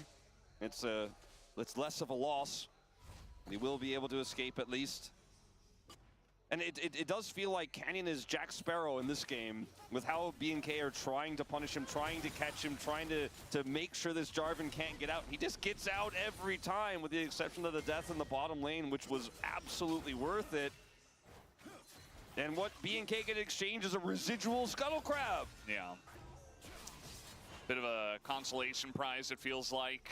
And yes, Clear got the kill. He's ahead on gold, a very nice amount, 600. But this is Gnar we're talking about. It's not like a hyper-scaling pick. It can take over games, but you know, it's a lot of pressure on Clear as a Gnar to deal with a Rice and a Sivir as this game comes along. I do think that if he can maintain this lead, and he has a call to cash in soon, he's going to be a big problem that Gen G will have to commit a lot of resources for. But luckily for Gen G, they have a Rise. That makes it a lot easier. If it was just Gwen trying to deal with this straight up with a Jarvan, with a Pantheon on the other side, the Gnar becomes a lot more difficult to deal with because of the global presence there, but they can match that to a certain extent with Rise. Bit of a 2v2 here. I don't think it will really amount to much, but if Diablo can get some of that damage through, it doesn't hit as hard as it would if it were a, you know, Yoramu's in his inventory right now, but he does have the Blade of the Ruin King, which is a big spike for him. He can fight a scrappy skirmish here around this Herald, for example. BNK could get right back in this game. They want to dive the Gwen, it looks like. This is a really risky choice. I don't think... Not going to do it. I saw like 5 pings, and I'm like, really? Are they going to do that? That's crazy. I mean, Keen also has his flash, so... And there was not even Mega Gnar, so... Just a bunch of pings. They do opt out, which is wise. Let's see what they do for this Herald, though, because... It's not about their ability to team fight straight up 5v5. We know that the pick potential is there. We know this Fearx is going to have decent damage output if there's any sort of setup from the Gnar or from the Pantheon. It's about getting to the objective and having that fair fight. Because with this wave clear for Gen G, it doesn't feel like you're ever going to have said fair fight. As Clear's in trouble. Yeah, I'm trying to get the stun down, but it's not quite going to land. The slows do come in. That's going to be the end of that. Duro cleansing, I believe, with Unsealed there, which was very funny. Diablo's going to get some money on the other side of the map. So this is not a net loss necessarily here for BNK. But where is that setup going to be? Like, Keen is getting so much done already here as Vikla tries to surf his way over. And there needs to be a strong fight here for BNK. If they just simply give this Herald up, then Gen G gets so much more control with the damage they've already done. This is ambitious. Yeah, I mean, Keen can try to kite this one out, and the second the seismic shove misses, that's the end of that. I mean, this early on, the wall isn't going to do all too much, and he'll have it back for the Drake, so it's fine, but what about the Herald? Yeah. Not sure about that one. Maybe they don't want to fight for it. We do have a lot of plates that are traded back and forth. I saw a couple going to Keen. This might be the best fight BNK gets the rest of this game. They have the better group up. Clear does not have teleport, but neither does Keen. So this 4v4 scrap could be the best chance they have to win a team fight here with some pick and get themselves back in it. Because I think if they simply do not get that, that does not happen. Or if they lose the fight, it's even, you know, the door is really closed on this one. And Gen Z know that this is a fight that's somewhat favorable for BNK despite their lead, and they're just not going to walk straight into it. Herald hasn't spawned yet. They actually play this safe. They clear the vision. And it's actually BNK who has to relinquish control. They were a bit too early on the setup, and Gen G just play it out patiently. And now the tables have turned completely. Clear's teleport is coming back. Bit of a stun here on a Duro, trying to, okay, that was kind of strange, but Vikla does dodge it, and now Duro in a really weird spot, just gonna go down, and Vikla essentially outplays him, and the Rift Herald has to be stopped. Yeah, it was a really cool attempt there from Duro. I really liked the idea. Unfortunately, a bit of a mis-execute, just gets outplayed by Vikla. And that's a dead Bard right before this Rift Herald. So that fight I was talking about, they don't win a swimming lead in terms of gold off of it, but they put a dent in it and they grab the Herald essentially for free. There's a lot of momentum back into the hands here of BNK. Do see a bit of an all-in here from Keen as the Needle's going on in, wants to get that snip, and eventually does a nice amount of damage. But Rift Herald still goes over. Canyon's here because they know that the Herald's being done. They know that Raptor isn't here, but he's coming over relatively quickly. Does have his ultimate, so I think committing here could be a bit of an issue for Gen G, especially with the mid lane prio that Diablo currently holds, and they will decide to back away. Clear survives. He's got his Narbar set for this Dragon, and B&K, just off of that Duro pick alone, might be able to get back-to-back objectives here, and it looks like they will. Yeah, and their comp right now, quite strong, especially with the Fed Gnar that comes over with the Mega Gnar. Goes down to 1, kind of funny there, but they do get the first Infernal Drake, going to be pretty huge for getting a stepping stone into this mid-game, where their comp is just so strong. Before Gen G's really scales up. Keeping it very close, and honestly, you know, B&K, if they keep this up, could absolutely come back in this game.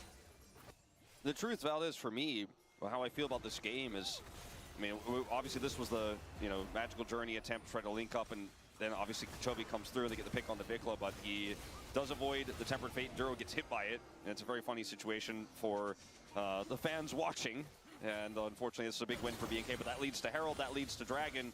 But what I was going to say is the fact that with these comps, they're keeping this game even. They look like they are just straight up equals with Gen G in terms of what this game is looking like thus far, despite the deficit, which is even arguably more impressive. It's a good sign here for B&K.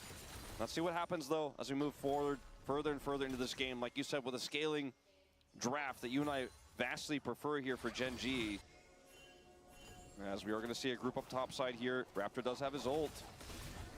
They want this turret, but I don't think they get it on this wave, and they back away. They did look at him for about a split second menacingly, and then walked that one off. The power of the Pantheon 0, 1, and 3 in this game, but the fact that he exists means that they just have to opt out of a lot of these attempts they're looking for. They're like, just not safe enough. Yeah, if he's ever there, it's just over. Vikla again, just dodging, and the stun not going to land, but Keen is on the chase, and the needles have landed. Flashes over that one, but Vikla is at least able to flash back over the wall and get away. Nicely played from him to get out of sticky situations. On the cross maps, I'm going to get this turret, it looks like here. They do have to expend the Rift Herald for it, so pretty expensive, but in terms of gold, they pulled ahead into the gold lead here, B&K do. The first brick, as you say. This is a big win on the other side of the map after Vikla's really cool escape. The second time he sidesteps the Tempered Fate back-to-back from Duro. Yeah, we did see after that play that Keen was trying to push into the bottom lane, probably picked up some more plates, but he's still 1,100 gold behind Clear, who got a bunch of the money up in top lane from the first turret going down. So the blind Gwen, we were like, oh, not sure about this, and then we were like, oh no, it's Keen, he's doing great. But now we're like, Just haven't been given enough resources, and when the Pantheon is missing, it's hard to commit heavily if you're Canyon in these scenarios. Yeah. So B&K holding on to map control, holding on to a gold lead here. That is almost entirely Gnar. I say that, they have dropped back down to a small deficit. They were holding it for a moment. The game doesn't feel even, though, because this lead for Gen G is still there. They have a double dragon advantage, and they have the scaling composition. The IE is already done for Ruler. I think given these drafts, and the fact that he has Cleanse and Spell Shield, as well as his Flash available, you know, he doesn't need to really build anything else. He just goes straight to IE, and he's like, I'm already basically on my way to becoming the highest damage dealer in this game. And Chovy will have something to say about it when he gets his actualizer, but for now, he won't be quite doing the same amount of damage. He's halfway through his Rod of Ages. B&K need to somehow utilize this Gnar to push side lanes and play through it with Raptor. They need to be able to do that either aggressively on the opposite side of spawning objectives so that they can then pull Gen G around the map, or do on the same side and try to turn those picks into a Baron take, for example. Easier said than done with this draft, but they do have the tools. Yeah, they absolutely do. And you see that this game has, I was going to say slowed down, but now Vikla in a lot of trouble. Just getting run at, sprinted at by Chovy. Raptor doing a number here to Duro, and now the rest of the team has shown up. So a couple of kills going each way. Looks like Chovy and Diablo picking up one apiece. And now we got Diablo in a bit of trouble. He is going to have to flash out of this one. Gets over the wall, and now the Pantheon's coming in. Canyon, get low, gets taken out. Diablo steps up and immediately dies. Double kill comes in for Ruler, who is just shredding them apart. Clear alone now as the damage too much from the Gen G composition. Clear, he's probably going to get away from this one, but it's still a good fight for Gen G. Seems so much like this game has felt like B&K are trying to say, our hands diff will beat the stat check, but Genji, by giving him a bit of a reality check, and this one is clear, is trying to defend this turret. It is ramping hard, and it will be successful. But that last fight, you know, again, Vikla, this time he doesn't have flash when he's caught, but they have the Pantheon nearby, and they have mid-prio. So initially it's kind of like, Genji, have you made a mistake here? The shield on the Vikla buys so much time. Duro takes an insane amount of damage, and this doesn't save him because of the timing here on this shot from Diablo. And from this point on, you think, okay, they should have enough control. They kind of get split, though. The Pantheon goes to deal with the bottom side wave. Ults back in is very late. They do get the kill on the Canyon, but they just do not have anywhere near the damage output that Ruler and Chovy have here. Now, we're in mid-game. This isn't even the late-game Sivir Rise. This is pre-actualizer. Yeah, and take a look at the score lines here for Genji. We're not going to have time for that, though, as the Dragon getting low. Raptor in a lot of trouble. Going to have to put up the shield and evacuate the pit as that Infernal Drake does go over to Genji. Not much hope here for BNK. They're like, oh, maybe we can take a fight with Meganar. Nope, Genji are already out. This is, it really felt like for a while, maybe BNK could prove that mechanically with the hands, right? That there were some moments, there's some outplays that could turn this draft on its head. Diablo went against the grain of the meta, went for the lethal tempo here, is going on hit, which I really like here. And you can see he's playing it incredibly well. But there are so many limitations to what you could do with this draft. And now Genji really just hold all the cards. Every single upcoming Dragon fight could be game losing for BNK if they don't opt in. And even if they get map control and they have a favorable setup, Genji can opt out. And with this much wave clear, like we've been talking about, I don't know if there's ever going to be a prio favorable situation for BNK for the rest of this game. Yeah, I think especially eventually once, you know, Keen gets a couple more items and can match clear a little bit better on this Gwen, you're really going to be struggling. I mean, there's nothing really that Vikla can do into the Rise except clear the waves himself. I mean, just look at the minimap outside of where clear is. Trying to make a play here onto the Gwen. You see the stun, the wallop does come down. Raptor is here. It's a bunch of damage into Keen already, but the needles are coming out. He has to flash away. Baron, it's Baron. Yeah, Genji. They're trying to dive Keen here, but this is a distraction from the real win. As look at this Baron, and it's already down to 7,000. They have insane amounts of damage with the Sivir and the Rise. Just cannot do anything here. Diablo's already opted out. He's just pushing mid. The Baron goes over. And this felt so obvious. The Rise has topside control. The mid prio is there for the Sivir. And so BNK just said, well, there's only one play we can make. We could try to further our lead. The one lead we had, the Gnar, push Keen out. They're successful in that, but the cost is just too damn high, Valdez. As look at the minimap here. Look at the prio. Look at where Diablo is standing. Look at where Vikla is. There's no one anywhere near the Baron. So you have to kill Keen faster here, quickly enough to then be able to turn and deny the Baron. And if you were able to do this without using the Pantheon ultimate, maybe he could rotate in. But Keen just lives long enough to where this is never going to be favorable for BNK. They get more money on this Gnar, but I think that alone is not going to be enough here. Yeah, it's absolutely not going to be. I mean, we have 3 items already on the Sivir with the Flicker Blades. That's a knockback on a Canyon who has been so tanky and so survivable. They finally take him out in this scenario. As now the Mikhails comes in on a Raptor. Tons of damage comes out from Chovy. And the disengage cone does get them to safety. And the Gnar is pushing with teleport. Walls coming down. I mean, trying to catch Ruler here, but it's a Sivir. I mean, this is not going to work. As they're desperately trying to get the picks going. And now we got a TP coming in. But they are moving forward. The knockback this time on a Ruler is big. And Raptor's tanking in the front line. But it's really just a kiting battle, and Clear is pretty gigantic on this Gnar. He wants to push forward, and he is on the hunt. Look at this guy, little mini Gnar, just sprinting at them, but he's kind of alone, taking a bunch of damage from Ruler now. As Chovy on the chase, flashes forward, gets the kill on a Vikla, and now Clear in the backline can't do enough by himself, gets the Gnar. Raptor's ult's coming up, and that's about it. And Diablo and Kellen on the backside here. Just being hounded down by Chovy, who is getting free money. The double kill comes in, and Genji get a massive fight. And Chovy, with this flash play in this fight, says that he too can hands check this team.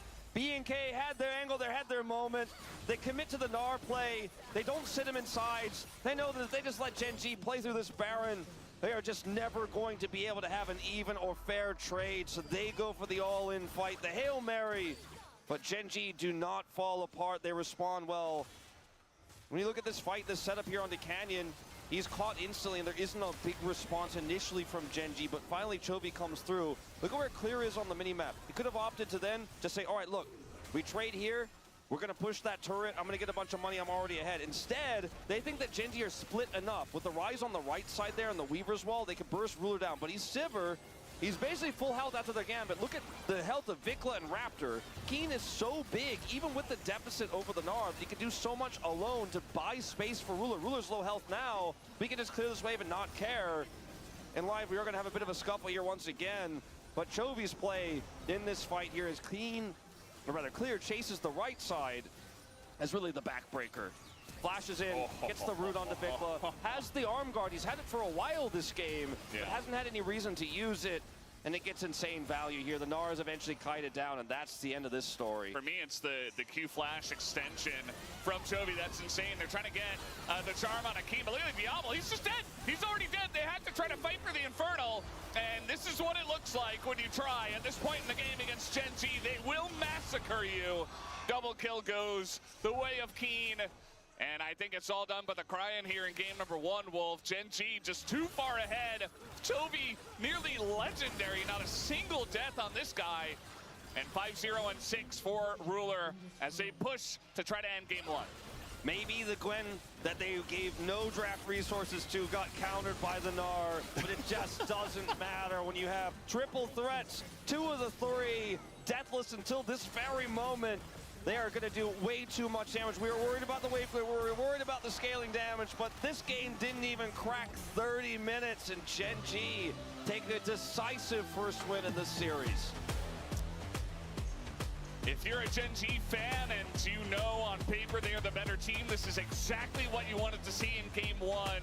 Really no punches pulled. They get the first blood, they scale up real quick, and they just outplay them at every turn. They outdraft him, in our opinions, right? It seemed pretty obvious there, and BNK were just never able to put 2 and 2 together in some of those skirmishes, some of those team fights. Genji just looking a lot more composed to start off this best of 5. In some ways, the way that they played this game and how Diablo tried to play in the aggressive plays from Vikla and side lanes made it feel like BNK said, you know what, like scissors can if we just do it right, cut through rock in this game. Like they were trying to out-mechanic, they were trying to win this game just by their raw individual skills. But if you look at the names on the other side, that can only get you so far. When you look at the draft on the other side, it seemed like it was going to be potentially a bridge too far, Valdez. I do think there were some good moments here for BNK, though. There were some signs of life. I do not think we are going to have the same one-sided series we saw yesterday. I don't know. I don't know, Wolf. I really hope that BNK do come back with flying colors and they keep trying. That's the one thing I love about BNK is they never give up, and they shouldn't just yet. But still, Genji start off really strong in this best of 5, taking game 1 with flying colors, and we'll see you after the break for game 2.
나 텔 없잖아. 오케이. 나공 떨궈서. 나 봐줘. 라칸. 야, 끝내라. 탈려, 불이야. 탈려. 뒤에도 있거든, 뒤에 있거든. 야, 판테 보자. 판테도 불이야, 형. 야, 믿어 갑니다. 판테 달리기 선수야. 그러니까 말 안 된다. 우사히 볼 때. 아 미카엘도 있어. 얘 다소풀이야 쟤네. 아래 미니고. 둘 노플. 예, 둘 다.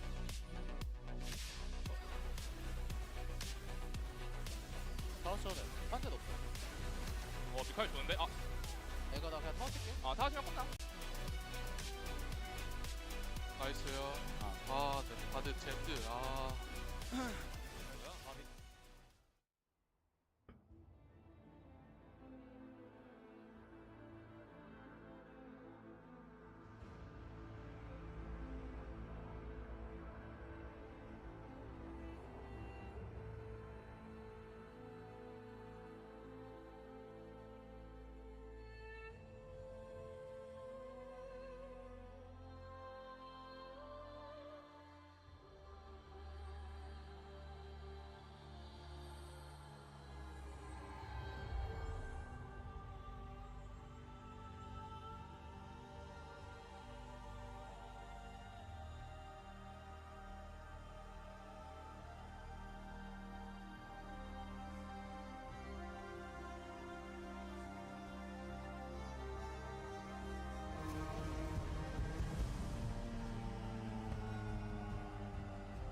A resilient effort by BNK Fearx in their first Riot Finals, but they fall short as Gen G scale, and that was a lot of damage by their carries. They take game number 1 in the LCK Cup 2026 Finals. Degon here alongside Atlas, Ox, and Wadid as we break that last one down. It was a good attempt, but ultimately felt like in the draft, Gen G just got a lot there. It blows my mind because not because of the Rise or Varus or Pantheon, just because of this Gwen, by the way. Normally, I think the top laners, they try to pick something and then ban 4-5 because you get counter pick on the first pick, so that's why you just have to ban 4-5. But this guy, King, just blinds Gwen and ban nothing and still wins the matchup. It's just nonsense. Yeah, I thought it was cool because they picked the Gwen. They knew that, like, BNK Fearx are going to want to get that Talia. They're not going to be able to pick a top laner there, so they have a window to ban away bad matchups. Gen G didn't use that window. They don't care. They're just like, King can play Gwen into anything, which you've seen time and time again. Also, BNK Fearx didn't opt to ban Sivir. We've seen Sivir be a really good matchup into the Varus. And then going the on-hit Varus, which we haven't really seen, or the occasion it has turned up, not had a ton of success. Just felt like wasn't really convincing. Also, Rakan here, not the biggest threat into things like the Sivir. Very easy to spell shield. And with running the cleanse as well, this felt like such a comfortable game for Ruler. Yeah, and the thing is, it started off looking pretty good in the draft, right? Like, you give over the Rise and you're like, oof, that hurts. But picking Varus Pantheon on 1-2 on red side feels pretty amazing. It's just a little bit of mishandling, and I like that you bring up the on-hit because now you don't get to play Lethality Varus for the rest of the tournament, right? For the rest of the tournament, rest of the series. And so it's like another big weapon that you've lost. Well, it all starts here off the smooth moves of Canyon in the jungle. So they approach in here, and Canyon ends up being the focus on BNK Fearx, but he actually manages to buffer the seismic shove here with his flag and drag. So he avoids that knock up all the extra damage. They don't manage to focus him down, and then he also gets the smite down onto the dragon. So kind of a 2-on-1 situation. He survives, manages to stay alive for a much longer time here.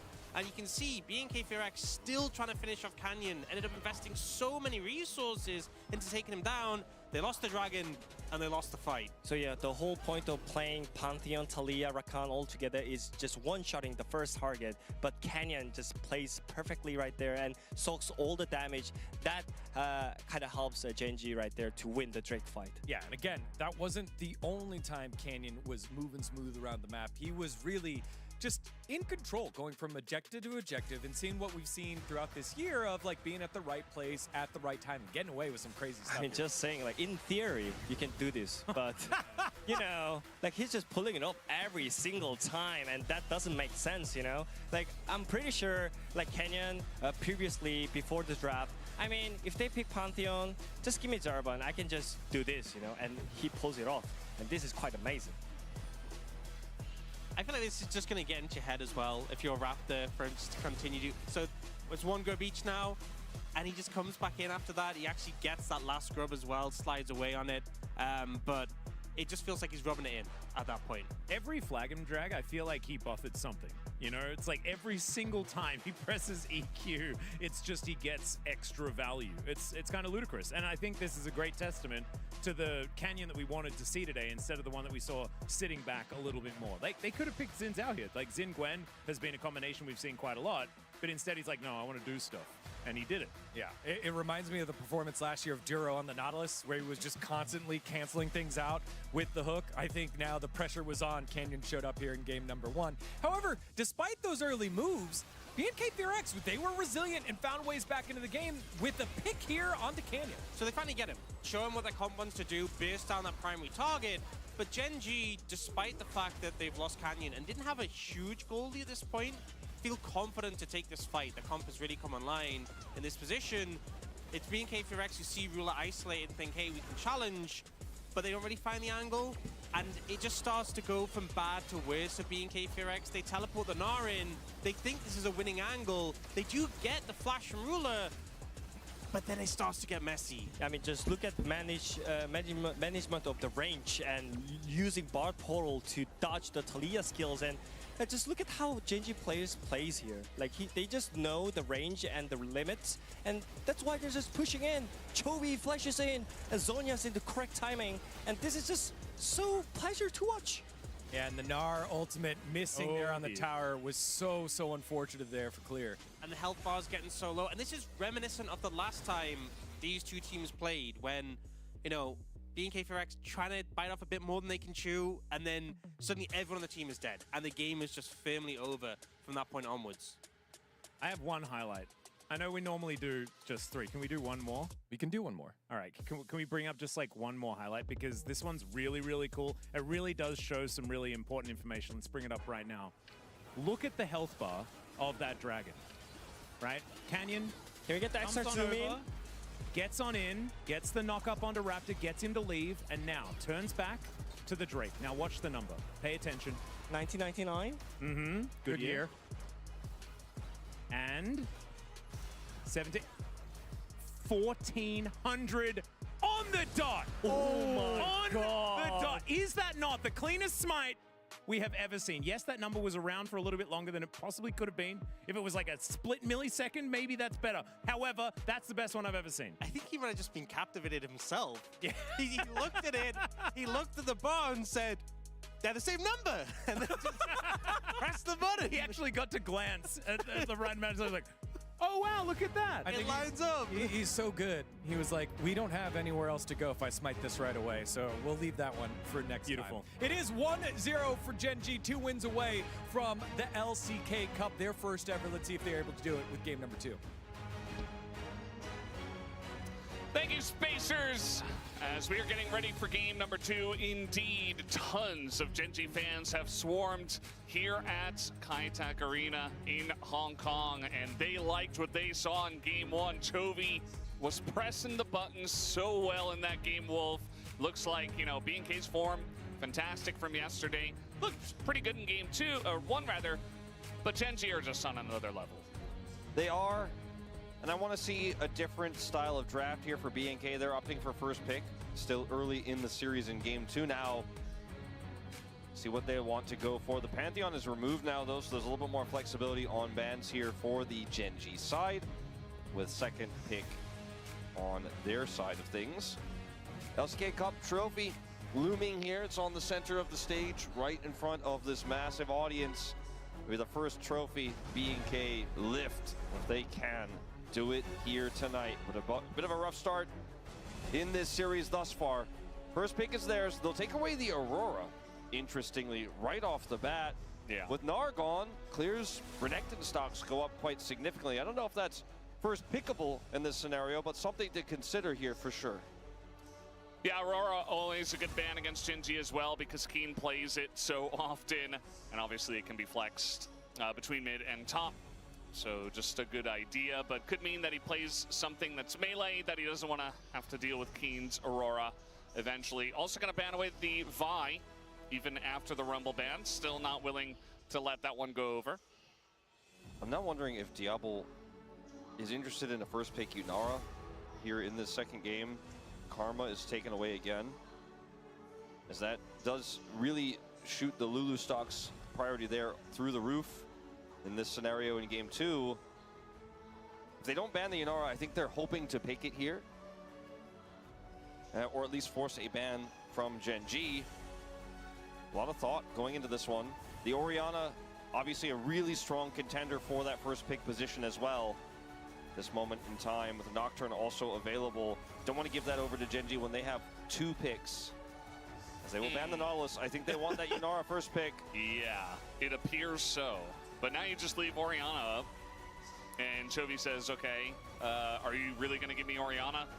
And the answer will probably be yes, which is not very good for BNK. They could just ban, like, anything here, really, and feel pretty good about it. Xin Zhao, a tank in the top lane. They'll ban the Yunara ultimately. Wow. Avikla should be able to pick up the Orianna here. That's a lot of respect shown to Diablo. Yeah. I mean, I think that is, when you see that right there, that is a statement from Gen G. And I think Orianna's incredibly strong. We could get Orianna Nocturne, but I am just not going to deal with Diablo's Yunara in this situation. I'm not going to allow it, no matter what. Even with a heavy cost, just make that choice. That is a lot of respect. Yeah, I mean, Rilla could have easily said, it's okay, I can deal with this. Instead, they just ban it away, and it's kind of crazy that they do. And with no Karma and no Yunara, looks like they're just deciding, you may have the hottest mid laner on the patch, but we've got the hottest bottom lane duo. That is, there's no lane that you could play that can deal with this well. Now, we have seen Yuumi neutralize this a little bit. So will we see the Ezreal Yuumi here with the Orianna setup on the side of B&K? Doesn't really spell a strong Orianna composition out the gates. But they'll get the Nocturne instead. I prefer this than trying to just slam the Yuumi right now. Yeah. Because this is just so much more robust of a combo. I think you're going to have to sack bottom lane. And ooh, they even get the Renekton on top of it.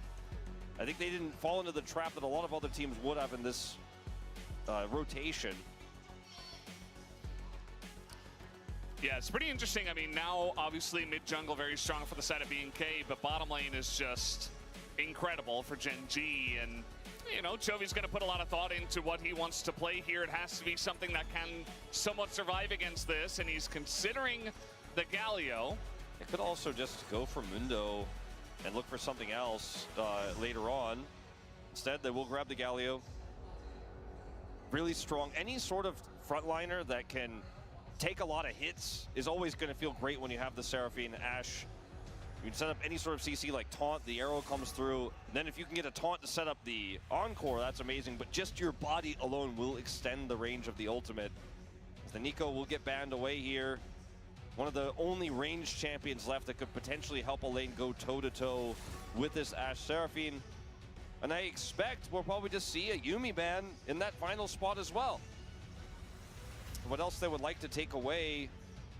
Yeah, I mean, when you go down the list, you know, there's Yuumi, there's Lulu. If you want to try to play a melee support into it, we did see Nautilus. I think that was yesterday. Didn't really work out. But it's just going to be the Zeri instead. Zeri, Yuumi, all-ins we've seen find great success. Hayes proved this already. You flash the arrow or you flash the encore and look for the all-in timing. It is very strong. So the question becomes now, what does Diablo and Kellen want to play in this bottom lane? Because the Ezreal Yuumi is strong in its own right, but doesn't necessarily suit their composition. They'll at least have a little bit more information before they have to make that choice here of what the jungle or the top lane is going to look like and how much front line the Ezreal might have to cut through in this draft. The Xin Zhao and the Wukong were great bans. We've really thinned out the pool significantly here for Canyon. And it looks like he's going to opt for this Ambessa, but the great part is it's still technically flexible. Yeah, still technically. Just depending on what they see in terms of the whole comp, but generally not wanting to put the Ambessa against the Renekton. But he could. I mean, Keen as well blind picked the Gwen and was fine with that.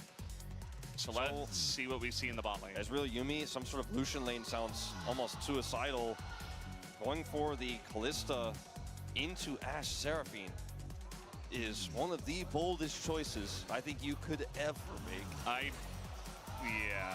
Well, it's Kalista Renata. If you're going to pick Kalista, you're picking Renata, right? This does weaken a Kennen pick, because I thought maybe they would consider the Kennen here into the Renekton, because they also don't have really the magic damage in this draft right now. And Kennen really struggles into this. Zahin, similar story, frankly, and is going to have a little bit of a tough time in the early lane. And with the Ambessa, into Renata and Kalista, which is relatively difficult to dive, there isn't as much agency here for Canyon in the bottom lane through that Prio. Vikla, if he can get Prio in the mid lane, they can play through that Nocturne post 6. I don't like the bottom 2v2 matchup. I think we will all agree on that. Diablo is going to have to show us something that we've never seen before, and Kellen will have to hit some amazing handshakes. They're going to have to dodge everything from Duro in order to make this work, but maybe they'll just sit under turret and then look for a mid-game power spike instead through bailout. I do think, and maybe this would be controversial to say, but I like this draft for BNK versus Gen G's better than I like the ratio in Game 1. In Game 1, it felt completely unplayable to me. In this game, I think there are certainly some angles, and there's, once again, a lot of comfort here for these players on these picks on the BNK side. What I will say is that Orianna Nocturne can absolutely make Seraphine's life hell, you know, just blow her up before she's really able to do anything. But if you don't get the combo off and everybody's like melee range into Seraphine Ashe, you just lose. Like, I don't know. It just doesn't feel very good to me, Wolf. And it does feel like one thing is clear, not just the top laner of BNK, but that Gen G's drafting is on point today. And I think they have done a great job. We'll see if they can make it happen once again in the gameplay as we hop into the rift for game at number 2.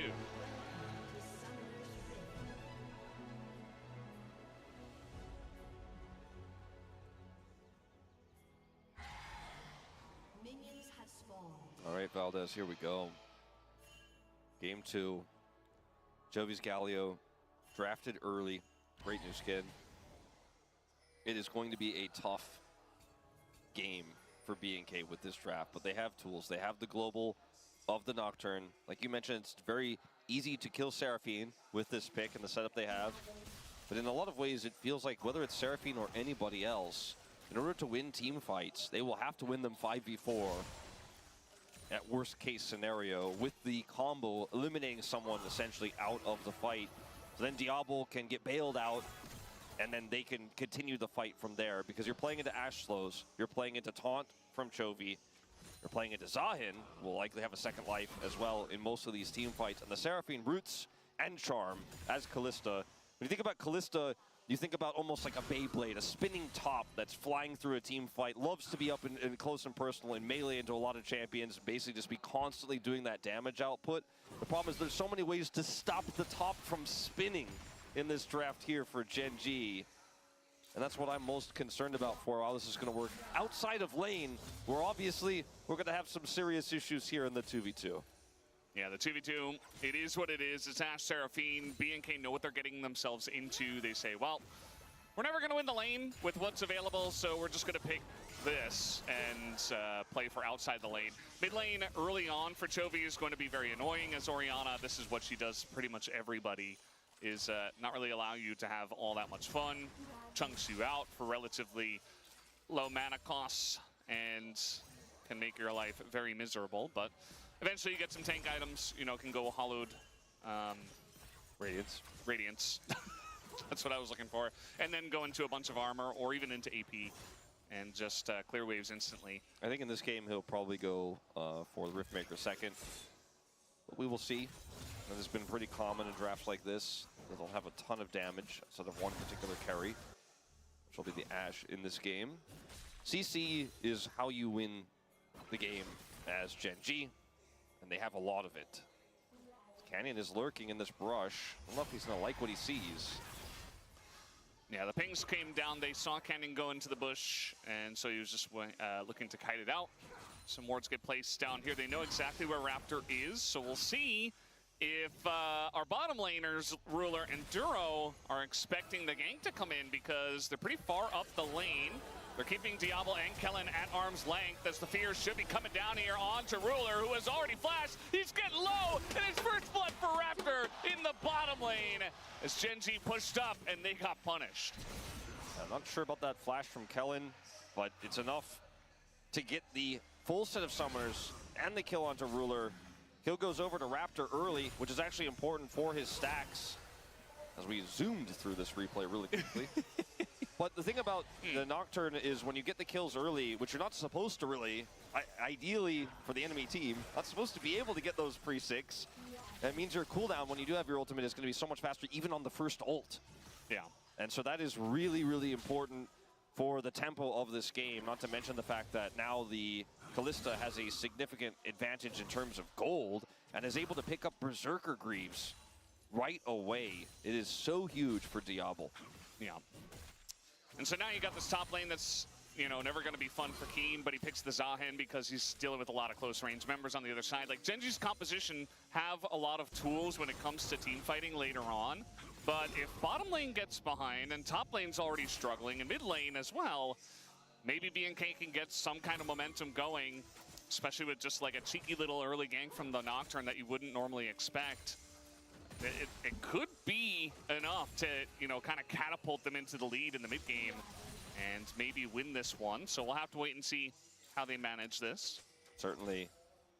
A lot of the wins, the upset wins we saw from BNK and the dominant victory we saw yesterday over D+, were strategic choices, strategic drafts. Even their single game win they got over Gen G, same story. And that type of pathing from Raptor, unusual, very strategic. Will get them a pretty nice lead here to start things off. We won't see Canyon commit further without his ultimate here to set up a dive. Smikla not going to go for the ult there. Chovy would have staked the back. But bottom side here, you know, you get that extra lead. It isn't going to last very long, but it means that you're not playing just with one hand tied behind your back constantly in this game. It's money that you're otherwise not going to be able to get down there on the bottom side. Even just the assist feels like you're winning at life if you're the Kalista in this game. Yeah. I was going to say, look who's back. I mean, Raptor's down here once again. I don't think he is trying to get the gank. I think he just wants to pick up the Scuttle Crab and hit 6 off of it. If he has done this correctly, he's also starting the Dragon, so... I mean, I believe Ruler just did his first back, so he didn't have items. He had to back. They knew that, and they were like, all right, well, with no Ashe here, we can get the push through. Canyon's looking for a potential steal setup. He's going to have to just kind of walk in, and he is going for it. Really wants this early Drake. It comes down, and Canyon does it again. And even ults in with level 6 and forces the flash over the wall.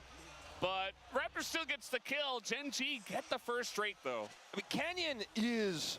He is not... I don't even want to say he's walking the tightrope. He's doing cartwheels over the tightrope with a blindfold on with the risks he is taking in this game. But he's like, Ambessa's got a lot of dashes. I'm going to show you just how many. Hope your smite finger's ready, Raptor, because this is how I'm going to play this fight. And even with the spell shield onto his ultimate from Raptor, he's still able to flash away. As Clear's looking for an aggressive play here as the empowered W. Yeah, Kane in a little bit of trouble, but not really having enough pressure to get the kill. And yeah, I mean, Canyon, I don't know what it is against BNK. He's like, no, I'm just going to steal all of your things. As we do have the arrow coming down into Kellen. But, again, not enough pressure to actually drop the kill. But it's still a very nice early lead here for the side of BNK. 2 kills now for the side of Raptor. The bottom lane is going swimmingly, as good as you could hope for it to go, essentially. And now we're even looking for a little bit more. We get the zoom in, level 6. Yeah, no flash here for Ruler still. Oh, he has enough space. Sidestep on the handshake. And I think if they get anything there, like the handshake connects or Fate's call is close enough to catch, the Raptor can look for an ult play. They still want to make something of this. Yeah, I mean, they know this is possible. Raptor's just going to run at them. And Ruler, I mean, there's really nothing he can do except barrier eventually. And now, with the paranoia coming in, he will pick up the kill on a Ruler in the bottom lane. And just like that, Raptor is 3-0 in this game. Quintessential Raptor early game. He's just making it happen. Aggressive pathing, getting into the back line, going into the enemy jungle, and finding these wraparound angles. He is 100% KPs, all 3 of 3 on the kills. And he's pushed Ruler out of this bottom lane again. 400 gold here, the lead for Diablo. And now Gen G in a really awkward spot in this early game. This is not the early game they were hoping for with this Ashe pick. As God, this play here from Canyon comes over, has the dashes, and gets in here. Wait for it. 1070. Getting lower, gets the smite, gets hand shook, ults, Raptor, spell shields it, still has enough distance, gets the flash, so forces the follow flash. And here Ruler goes to ward, and unfortunately finds out that his worst fears were realized. That guy's already here! And a really nice ult here from Raptor. The paranoia allows him to close that gap one more time. And it's the second kill there onto the Ashe. And now he has Hex Plate as well, so the ults are coming, and they're coming fast. Yeah. They absolutely are, and it's kind of insane what he has been able to manage early on as the arrow. The timing, excellent here on a Vikla, who does have his flash, but now a Canyon coming in. Vikla just going to throw a shockwave and a flash to try to get away, but he just TP'd here, so not a very comfortable position for our Orianna player. I mean, the thing is, Ruler is just like, I've seen 1,000 TPs. I know that timing. I know where you're going to land. And he just says, you think you could just TP back to lane casually? I'm not going to allow it. There's no response. And then the follow-up from Chovy doesn't require flash. Really easy for him to just go up and get that taunt set up. So forces Vikla out of lane. Means that Raptor has to clean up things. It's a huge tempo swing here for Chovy in this mid lane. Obviously the early game was tough. He's completely out of it now. Yeah, he's just biding his time, trying to build up to that Hallowed Radiance. Some Raptors gonna be stolen by Raptor. Stolen. I got there in the end. He does this very often, so kind of getting to me. He is going to take down that ward as well. Just trying to further his lead as much as possible. Canyon just trying to power farm to keep up as much as possible. Raptor's here, he has his ult, of course. Canyon is really far away. That root's gonna buy some significant amount of time, and there's no wave, so... They have flashes this time, though, so... I just don't think they can commit without a wave. Yeah. Canyon even stops going over there. Goes straight to his Raptor camp. It's a calm before the storm in this game in a lot of ways. The BNK have generated a significant lead in the jungle and in the bottom and top lanes, but it's not enough to yet feel like they're in control of this game. They lost the dragon to the Smite fight. Genji have so much to rest on in this game because they have the Ashe Seraphine comp, the anti-Callista, all the CC. And this Renekton hasn't been played through really just yet. See what he can do in these team fights, because he's another melee that if he doesn't get charmed or rooted or taunted or ulted by Ambessa or skewered by Keen, can get a lot done. It's a lot of things he has to picking avoid. up what I'm putting down. Yeah. Canyon is top lane, so this dragon will be BNK's. And of course, this is calculated. Canyon not going to try to put his face on the line to try to steal once again. Raptor not even going to smite this one down, and it's Mountain Soul that does come in. Wave is here a little bit for potential paranoia. They're not going to commit, though. It's just too thin. So it is just Dragon, like you say, into Mountain. And it's both of these comps love the Mountain. I think that the Callista, in particular, always enjoys some additional resistances, especially when she gets later on in the game and likely to pick up a Jack shows. So even individual Mountain Drakes feel quite nice. And we're just kind of playing this slow mid-game out. Okay, We're I'm back. cresting into the mid-game now, where the I had to lead look for for my BNK is silence. huge in terms of the gold numbers. But how well can they translate that into getting this Callista further ahead in the mid-game is the question they still have to answer. And why I think even a BNK fan is not ready to fully trust that they are in the driver's seat in this game just yet, as Raptor has done so much. I don't think he could do any more in this game, and yet still feel like he's going to have to if they're going to hold on to this gold advantage. Yeah, I mean, Fed Nocturne, again, can be very scary. You know, Vikla doesn't need to be fed to put the ball onto Raptor and press R onto Seraphine, which should be the main target, or even Ashe, you know, depending on the situation. But if you can take away a lot of that utility in the very beginning of the fight before he's even able to press any buttons, you're going to love it. And now they're actually trying to get onto Chovy here, it looks like. Want to utilize this Nocturne as much as possible. The taunt comes down and Chovy gets phase rush, so he's just, that's not going to work. Might be able to make something happen in the bottom lane if they commit. Both Zahin, Ambess, and okay, Galio no, but Ambess and Zahin are kind of OP. The champs which have like unlimited. Ambess has like 1 million dashes. He doesn't really hurt that much the enemy champions anymore. With the build that Chovy's gone, he's just able to walk it off every single thing that Vikla throws at him. And with no TP here, if he committed to a roam, it could backfire immensely. The game is So far, I'll just say it's kind of like even. Hold up the graph, you'd see it's dropped about 50% here for BNK, what they had before. Still grouping now that they have the side lane Orianna to potentially look for a pick in the bottom lane. And there isn't really anything else they can go for. I mean, they have immaculate vision around this dragon, but it doesn't spawn for 2.5 minutes. Yeah. I mean, essentially, Raptor's just trying to hover around Vikla, and Chovy's like, dude, I know you're here. Yeah. Very obvious, and also I have a ward. And again, Chovy's just such a difficult target to take down just with the They see two of them. Raptor. There is like one ward on the whole map for Genji. Okay, there's 3. One of them was covered, or there's the control ward, then those 2 wards defensively on the bottom side of the map. We've got a couple over here as well. But the top side is the map empty. is completely red otherwise. Like, they have done such a great job of choking Genji out of the bottom side of the map without getting kills, and then making sure they can continue to apply that pressure without any consequences. And, you know, that means that it allows you to pull Genji around, grab some additional plate gold in the mid lane, keep that Kalista ahead. We have to keep asking the question, is this enough of a lead? Nah, I don't think that 1.3k gold lead whereby the Nocturne is only having 1000 gold lead. I think it's kind of fake. Let's see how B&K play this. They do have clear with TP. He's going to grab a plate himself. And actually, Genji back. I don't think it has that much of an impact. Genji are backing off of the canyons down the bottom side. We saw clear actually going in. But yeah, they are going to see Raptor moving over here, and I think they're just electing to say, well, at this point in time, you got a Kalista on one item. The Nocturne is gigantic. Let's not. Genji are not contesting the Herald. That's fine. The next dragon is up in 1 minute. You've got Mbessa, you've got Ash. Sure. I do feel like, you know, given enough time, a little bit more tankiness, maybe you can sneak. This is Mbessa. If they get into a 5v5 team fight and not die to the Nocturne.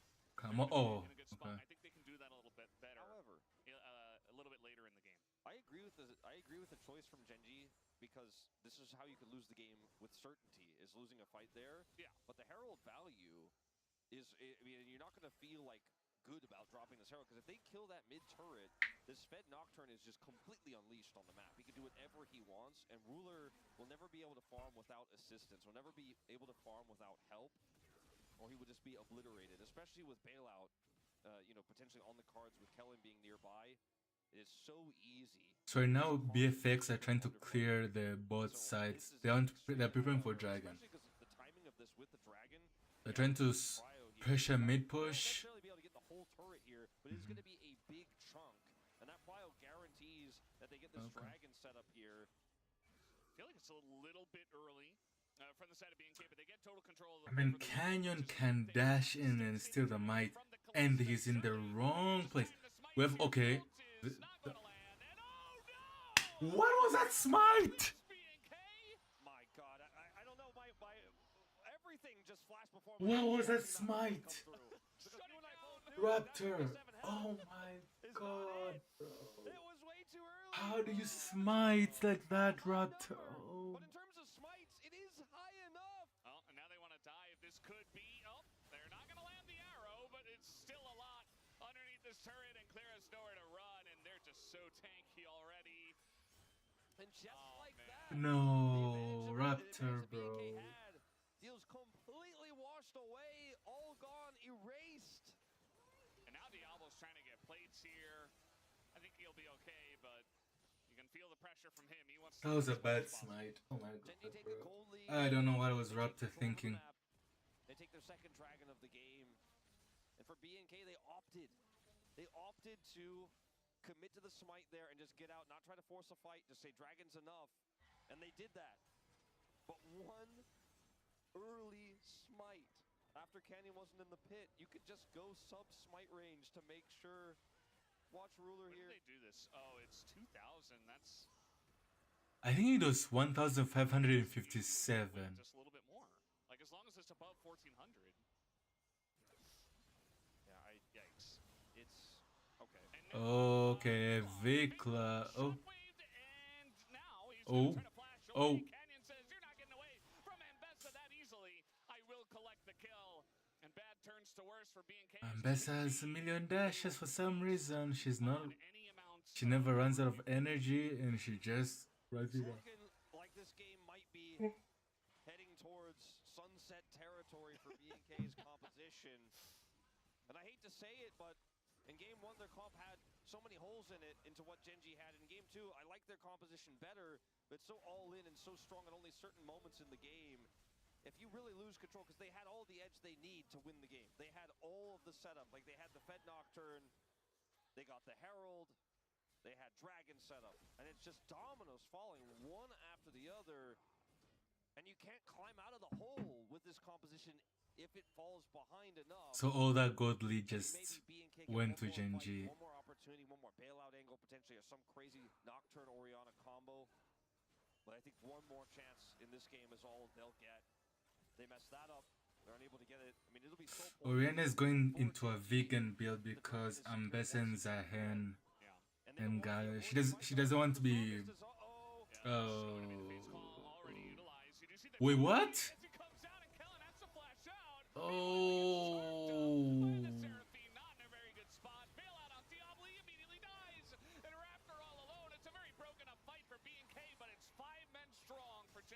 Oh no. Yo, Saihan main 29-19. I don't think this is a Fearx win. There is no jungler. There's no damage. I feel. Fickle doesn't have shockwave. He's sitting on a rod of ages that's not complete. He can't hurt a fly. This Baron is just gonna go down right away, and Clear is just gonna hope to trade it for a turret here with Vikla. But that fight was the last chance I was alluding to. And it slips through their fingers. They get absolutely crushed. Gen.G snatched this victory. No, oh my god. Come on, Fearx. Suddenly, what was a 1,500, nearly 2,000 gold lead for BNK for all of the early game is now a massive lead for Gen.G here. As the arrow comes through, the roots there. I won't be surprised if Gen.G wins. Flashes and panic ults, bro.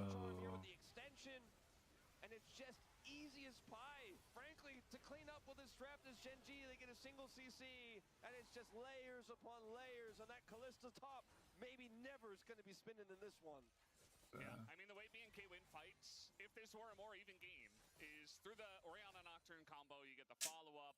You know, Kellen throws himself in a little bit of Engage Renata, right? Everybody piles on with That was a panic flash ult on Renata. But if you're getting engaged on and Kellen's throwing himself into a Galio just to get taunted, and Diablo's left all alone, you're not winning a single fight. And especially not when you're this far behind. As now what? Into them, and Gen.G say, thank you very much. We will That ult lands? as we do have the taunt coming down the charm there on a Diablo. Bro, these hitboxes are annoying. Nautilus Q. Oh, yeah, it's GG's, guys. And BNK are just getting rolled now, 20 minutes into the game. It's just 7,000 gold lead now. This turret is just dead.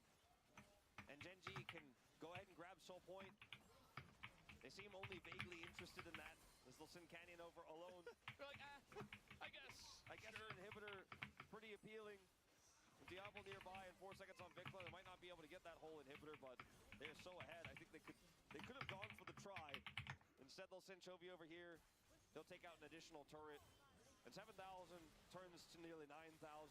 We all wanted a banger series, but BNK is just nervous, bro. Just like how DK was. But DK is just due to the coach and this. I don't think their coaches are really good. But that hitbox. That hitbox of that Ambessa ult, bro. He has no flash, as you mentioned. And he's coming in on a flank angle. They read it. They destroy. And then from here, it's just, this comp is so oppressive from ahead. You just keep going in. Yeah. And Everybody one full hostile health. takeover is just, it's like the only thing you have. It's feeble in comparison. Yeah. It It's like feels putting very your hand sad. up against a... All right, they're going to try for it, Wolf, as I don't think I saw a shockwave. There it is, and he's just going to flash it. And now he goes Canyon. He says, jump, I will take the kill. And picks up 2, picks up 3. That Ambessa, bro. They will never back down from a fight, even if they're 10,000 gold behind. But sometimes it just looks like this, and it's not very fun. What is that dash? Having a ball, just running them down. Vikla gonna flash away, and maybe for now he will survive. But the game is over. The game was over. It felt like 10 minutes ago. The good news is his Rod of Ages completed. Oh. Huh? That's the only good news, Valdez. Yeah, it's going to be the end of Clear, and it looks like the end of Game 2 going heavily in favor of Gen.G, just like that. You gave them an inch, one failed play, and Gen.G said, thank you very much. We will take the game from here, 2-0 for Gen.G, as they are looking like the strong favorites. Oh no, bro. They were the massive favorites before the night began, but now... Yeah, this is a stomp. This is gonna be a stomp. Hard mental gymnastics set you're gonna have to go through if you are gonna believe the reverse sweep could come through. It's it's not impossible. We've seen crazier things in LCK. We've seen crazier things in LCK finals. In LCK Cup, last time Gen G was here, it went to 5, and they lost to Hanwha Life ultimately. But this looks like a completely different series. We're not going toe-to-toe with each other. These players, despite not lifting a Worlds title here on the side of Gen G, with the exception of Ruler and Canyon, this org hasn't lifted one in a while, have so much international experience, and most of these BNK players are doing this, playing in this arena for the very first time. The reverse sweep here against Gen G would be something that we tell stories about for years. Well, this is where you got to start, right? It's not looking very likely, but yeah, Gen G, we weren't sure exactly what their form was going to be like on the day, but I think once we see these first couple of games, it almost feels Yo, quite Sega's like 5 stacking? is just minutes away potentially. As Gen G taking the lead here 2-0, BNK will have to see if they can make a comeback. But for now, guys, we'll throw it to a break and have the. Are you gonna be like on for a while, or are you gonna play like one more? Okay. I'm just watching this LCK, bro. It's a stomp, bro. Like literally.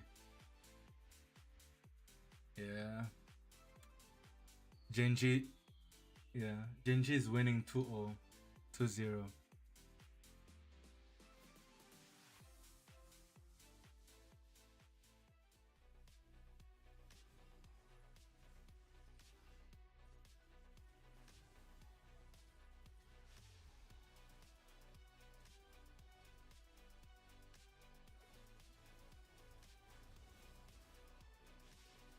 What? No, why? Yeah. There's some people.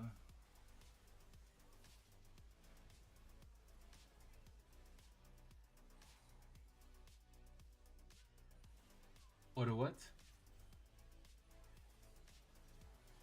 I typed all that. I typed. Yeah.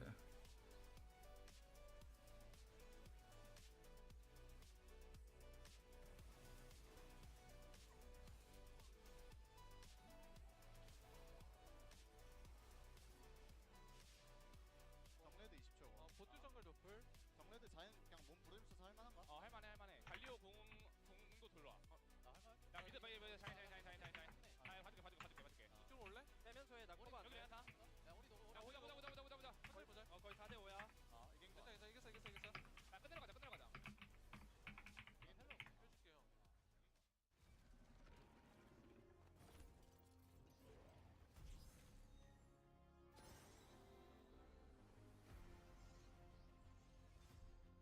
When is Shyvana's visual up rework whatever? When is it gonna be out? This Wednesday?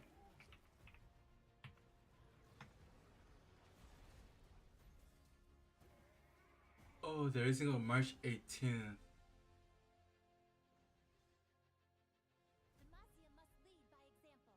Bro, she's gonna be hot, bro. Holy moly. Oh my god. Oh my god.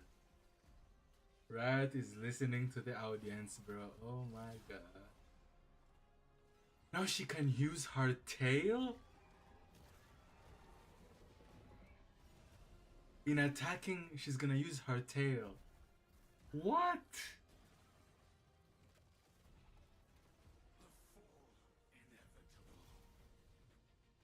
March 16th.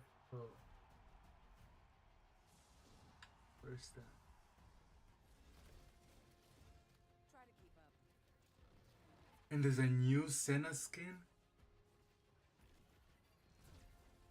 Every death is a sacrifice. Oh my god.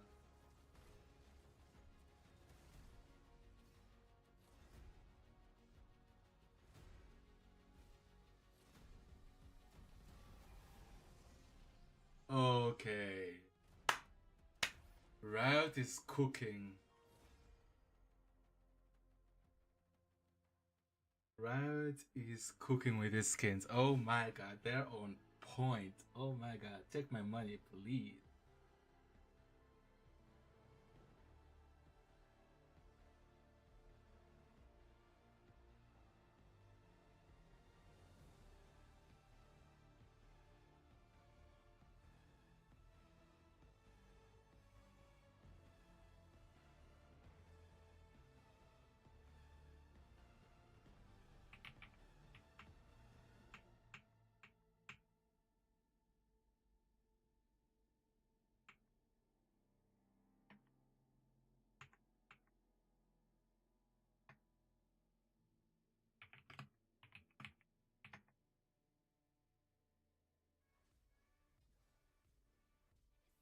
The mental journey, at least.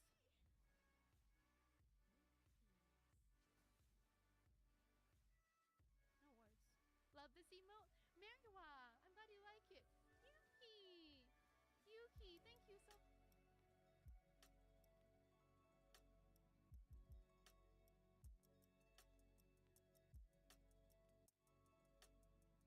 What is this Fanta Steel?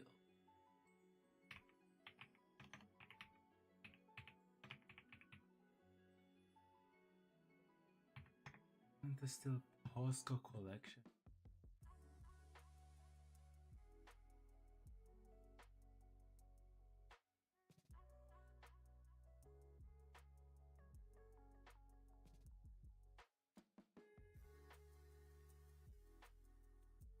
I don't understand Korean. Help!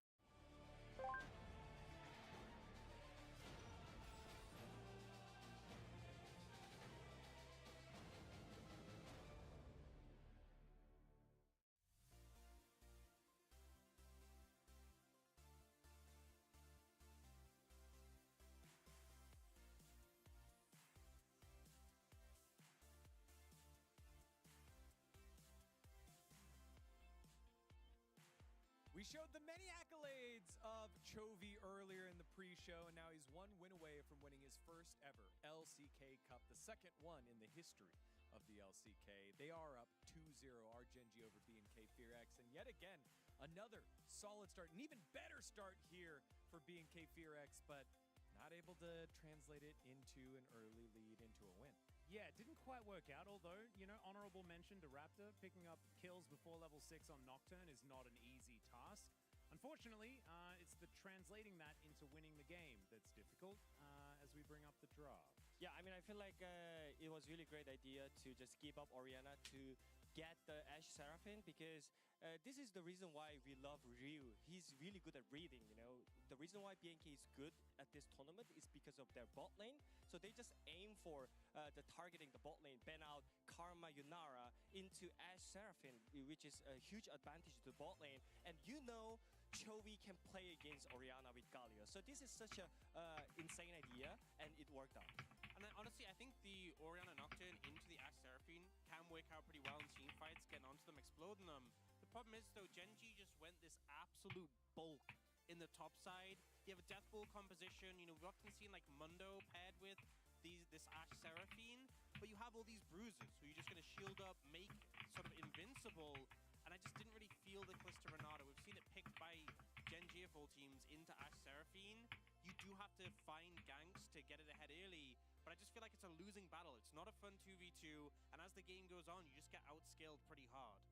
Thoughts on the Calista Renata here, guys? Because I know that, you know, I hated it. It was a decision. They banned 4 champions of the bot lane. They just know what to target down, and I think that's why like Rui is just so good at the draft. The Zeri ban was actually so heavy. Yeah, it was. Because we've seen that like that has been the good way to actually beat the Ashe Seraphine, and so just get rid of it. Yeah, well, if you have a Calista Renata, a good way to get it going is to gank down on the bottom side of the map. Raptor did that multiple times and got going early. And you know Ashe Seraphine in this 2v2 matchup wants to be pushing up, playing aggressive, and Rula, bit of a flub with the flash. Flashes into the wall and allows this setup to come through. You get an early kill onto Raptor. This is a great start, especially with all those summoners going down. This isn't quite as great for the side of BNK Fearx because they do let this dragon go over. So, I mean, I think it kind of connects to the draft as well because they have Kalista, Renata, so they kind of have to snowball with the earlier dragon stacks. But look at Canyon. He's just going in 1v3, and he managed to steal that Drake. And this doesn't make any sense. And he almost survives. I mean, at the end, he dies, but this was so huge for the team. So, I mean, I think even though Raptor had such a great early game, he's going to kill Ruler here with insane amount of damage. But still, you know, it shows that two junglers, the battle around is just insane in this tournament. And I feel like this should have been enough to get Raptor off to a good enough start to guarantee, like, at least the next 2 dragons, right? And this is the ridiculous part. With the fact that Canyon steals away that first one, and then what we've got coming up, it means that this lead that he built for himself, which is so important, like, getting a lead on a Nocturne is ridiculous and it shouldn't happen. And this shouldn't happen either. Look at the health and then the volley gets it. I mean, we've seen some crazy steals in the playoffs of the LCK Cup. That shouldn't be happening. And also, Keen forced to clear on a low HP, forced him to ult, and Canyon's like, oh, well, that's just a free kill here. An Ector, no ultimate. The Ash Shower comes in, a little bit off this time, Ruler, but it's not even needed for this kill to be cleaned up. So, Dragon picked up by Gen G to deny what could have been 3 dragons if those 2 steals didn't come through. And then Canyon's just farming the solo laners in the bot side of the map. I mean, so many good pickups from Canyon here. I thought he was the one playing Nocturne here because Nocturne is known as silent killers. But I guess Ambessa, he was just on the right position at the right timing. Yeah, and you could see the score there at the top. It was 2-3. I think Gen G did a great job of understanding, hey, we're behind. Let's not give any more windows for ganks to come on in until we get online. Those steals come through, and then it leads to an equal footing Gen G against an opponent. This is what they can do to you. I mean, I feel like this is what the composition of Gen G was leading to. You have so much frontline threat. You have so much engage potential with the Ashe Seraphine. They force the Renata ult. And then it's good peel, honestly, with the Kalista ult being used to disengage, but the Seraphine ult comes through, the charm's there. And what are you supposed to do when everyone's flying in? You can't play the game as Kalista in this situation. You can't do anything here, and this is the reason why you don't really want to play Kalista Renata, and they're even behind in this game right now, so it feels even worse. And I think the more I think about the draft, it felt so great because I feel like Ryu kind of forced them to first pick Orianna into match with the jungle, because that's what you should do when you pick the Orianna first, right? So they cannot have the bot lane on 2-3. That was just insane, 200 IQ from Ryu here. Yeah, and it kind of brings me back to their draft as well, because the Karma ban was so weird, right? Yeah. Like, that could have been an Orianna ban very comfortably. It just shows that it might have been part of the plan, is like, let's give them the Orianna first pick. We know that that's going to come through. This is what we're going to play into it, and even if they get Nocturne, it won't matter. I mean, good to see the spirits aren't quite broken yet over by BNK Fearx. Lyra locked in there. I was going to say, Lyra looks like he's not exactly super psyched about the whole situation. Definitely not, but compared to what we saw yesterday, after your Game 2 loss by D plus Kia, CV Max was trying to get his team to lock on in. They're still conversing, still in the matchup here. What do you want to see as BNK Fearx still go with first pick Gen G on blue side, Ox? I feel like when you're in a comfortable position like this, I think having bot priority going to be really important, and also just easy to execute sort of engage compositions. I think that surprisingly, Gen G has had a tendency in the past to play these harder to execute, more finesse comps. They're just playing simple stuff right now, and it's making the game so easy. I think BNK Fearx need to go back to that. Back to basics for BNK Fearx. Remember, they've been in this position before, down, and let's see if they're able to bounce back. It starts with one step at a time, like what Wolf said earlier. If they're able to do this, we'll definitely be talking about it a long time. However, the first ever LCK Cup for Gen G, we'll talk about that as well if they close out here with a clean sweep. Thank you very much, guys, as we're getting ready for game number 3. Tons of Diablo signs still out there. And I just go back to when they banned the Yunara against Diablo, showing a lot of respect and forced them into a really rough spot in that second game. Is BNK going to go for first pick once again? We'll see if they can figure it out this time. The cost of the Orianna pick was so high in game 2. Whatever they pick here will come with a similar cost. There's so much still available, but I think the big picks here really that you're worried about as Gen G are Diablo focused, right? They'll take away the clear Rumble since it is first pick here for BNK. But I wouldn't be shocked to see another Yunara ban, and potentially even a Lucian ban in this situation. The Zeri they banned was really smart because of the all-in potential into the Ashe Seraphine. I think that's not necessarily first pickable by any means here for BNK. And there's a few other picks that you could look at that are safe, but don't feel like they are incredibly strong for composition building here for BNK that are left available, like Xin Zhao. You could first pick that, but you don't go for first pick for those types of choices, as I love the Lulu ban. Yeah, we had Karma last time around in the same spot. This time it's Lulu. Alright guys, this is the last, this might be the last game, literally. That no Lulu is going to come through, and I think that's a good shout because, you know, Kellen is fantastic at enchanters, and they know that they want. Are they going to let? Away from BNK. Didn't ban Nico. I think they should. Are they gonna ban Yunara? It feels pretty obvious to me that they need to ban Yunara. To have a 1-2 punch of the Corki Nico in response to whatever that first pick is.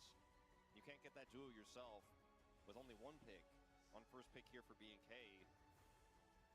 They ban away the Yone of all things, which really doesn't tell us a whole lot.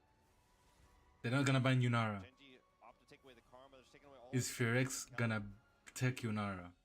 It feels like Azir. they're definitely looking for that Nico pick, and they'll just let the Azir through. And we are not overall super psyched about what that means. Yeah, Azir has 22% win I rate. think that Chovy can play a whole slew of different things into that. If he wants to pull out the Akali, he can, but absolutely doesn't have to. And I think you read about, you know, Genji trying to go for strong duos and cut away. You know, we talked about Diablo, but anyway, Enchanters also makes Diablo's life hard. And this is exactly what you were talking about with the Nico still available. Feels like a slam dunk. And I guess the idea was to protect the Yone, or protect the Azir with the Yone ban, but this feels so much worse to deal with when we're talking about Ruler and Duro in the bottom lane.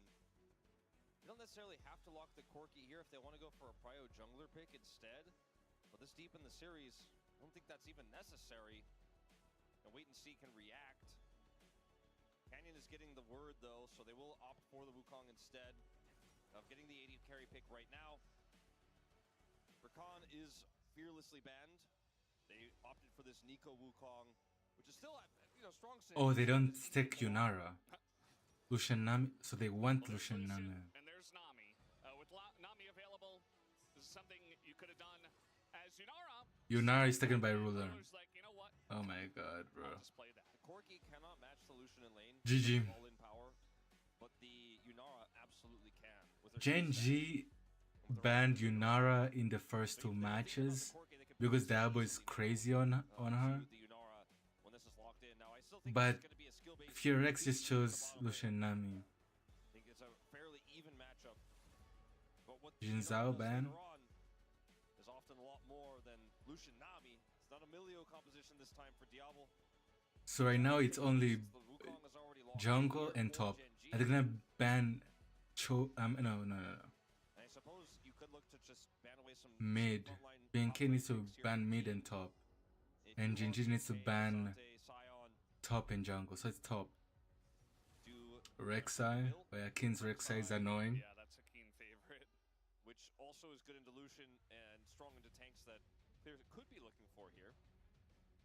Yeah, Claire definitely sometimes leans on like a Scion pick somewhere around the middle of the Fearless drafts that they get. So not a bad idea. I do wonder if they will look at Akali at all. I was thinking about, is there any Silas angle here? Because, you know, it's really powerful what they have. In terms of ultimate stolen, not the greatest right now, but it's great into the Azir matchup. Is the Cassante, I think when you see the Rek'Sai ban, you're like, okay, I see what you're angling for. You ban the Cassante away from Clear. Ahri is taken away, which can work well with Wukong, and can just shut down the Lucian when he wants to dash forward and make a play. So, it's going to be the answer here is the big question. Solo laners completely unknown for Gen G.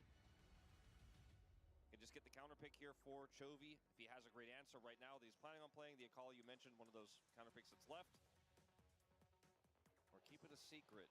Annie Wukong. It's an old one, but it's a good one. You know, it was one of Ryu's favorites during the struggle times back on when he was on B&K. It was a gold classic. Keep it simple, we said back then. Yeah. Okay. I mean, it's not a bad idea. Certainly fantastic snap engage. Works well with the Wukong. Thinking about the Mundo here. 4 Raptors, so that's going to be the lock-in. I think that's very smart. Just any sort of front line for this Lucian now. Let the Annie Suns get absorbed by a target that doesn't care. The Mundo, the Scion both fit the bill. And if it were almost any other player than Diablo, I would just not trust this draft. But it is Diablo. I do think, given the right circumstances, and if he plays well, this is a great tool to set him up. Yeah, do it. It did not work for him last season. No, don't be cringe. Okay, this time is different. He did. Don't be cringe, Cosplay out of it bro. from Wadid as well. Yeah. I think it's happening. Come on. No. Aatrox. I still think this is quite fun as well. I think that I will enjoy this personally quite a bit. Okay, so you have 2 compositions that are trying to do very different things. There's an insane amount of engage on the side of Gen G and so much follow-up damage. The Yunara and the Annie will do crazy amounts of damage. And the front line of the Aatrox that kind of holds it together could also be, certain follow-up CC angles for him. Obviously, if he's sweet spotting onto the Lucian, that makes the Lucian's life visible.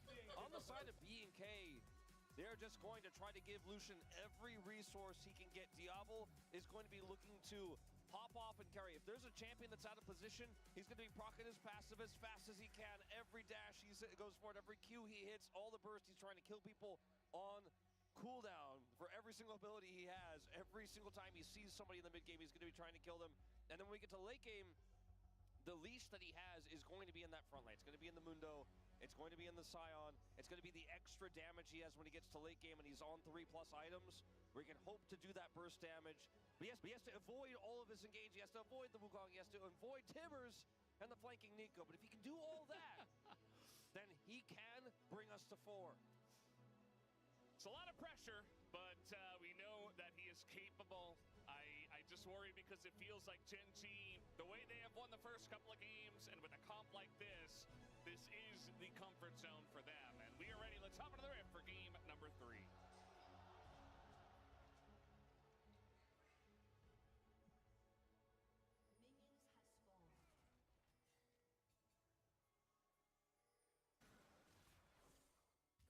Here we go.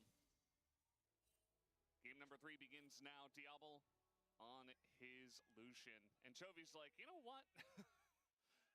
I played Galio, and now I'm going to play Annie. I don't need to be the one who is making the ridiculous flashy plays. I'll play the simple champs and make crazy plays anyway.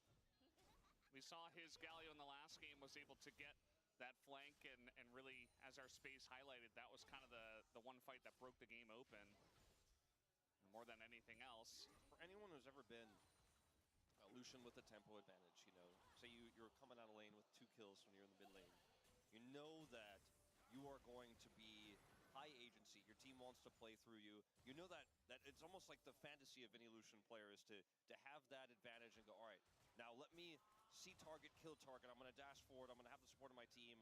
I'm going to take every risk, but my damage will back it up. But then imagine losing control of the map after trying to make any of those plays. You mess it up just one time. And now you're like, I got to still dash forward.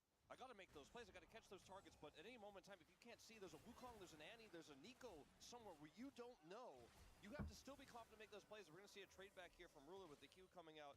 Won't lead to anything. But as Diablo, you're going to have to be willing to play like a psychopath. And that is what he is well known for. And to be able to pull it off and to walk that fine line in this mid game is going to be what this is all about for B&K. And you know what? If this is how they die, if this is how they lose in this series through this type of drafting and through that crazy play, I think even B&K fans will respect it because it's what you love. It's what you're here for. Yeah. But it is going to be a fun one. I can guarantee you that. It's definitely important to know what's going on here in the mid lane. The Annie with Supreme auto range. This is the best way to play Annie, is to just continue poking bit by bit, auto by auto, and the Azir, you know, he puts down a soldier, maybe he gets a shot or two, and then the Annie just kind of walks around him and has range advantage, and will always be very annoying in terms of winning in the harass battle. So Vicla's going to have to take a relatively early back. And, you know, keep in mind, Chovy still has, he holds on to a stun, has electrocute, so if any kind of burst play comes out, the Annie also going to be strong there. Absolutely. Yeah, the electrocute and the stun always stacking on top of that, just chipping auto damage. It will become harder and harder to make those types of plays and build those advantages later on, but in the early levels, it is pretty straightforward. Ends up getting a small CS advantage over Vikla as he takes the later TP back. Ruler will be cut off very briefly from Duro here. And in the top lane, we haven't really taken a look at it. It's Aatrox into Sion. Aatrox wants to keep measured aggression. Diablo is very low on mana, gets the level up. I don't really think he can push anything further here. Should be backing as soon as possible. You see the stuns come out in mid.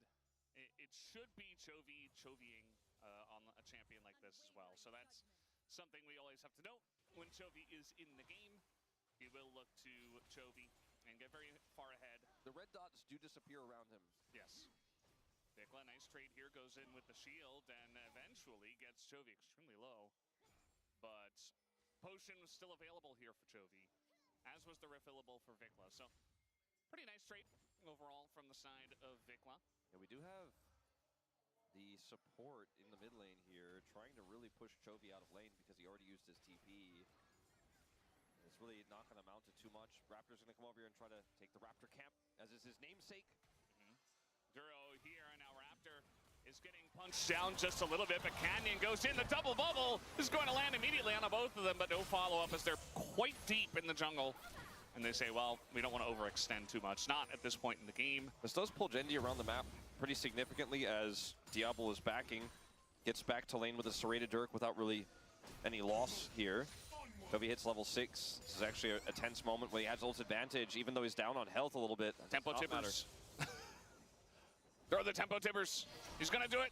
There it is. Drops it down. Electrocute comes out, and Vikla's like, oh, I guess I have to respect this. It's just so incredibly powerful. Get the tippers on top. And that will be back straighted. So as that wave is cleared, we love the tempo tippers.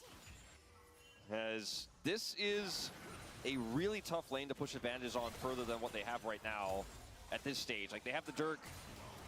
And as long as Duro and Ruler don't make mistakes, you don't get caught by a bubble. It's hard for Diablo to have kill pressure, but crashing these waves in may force some jungle attention.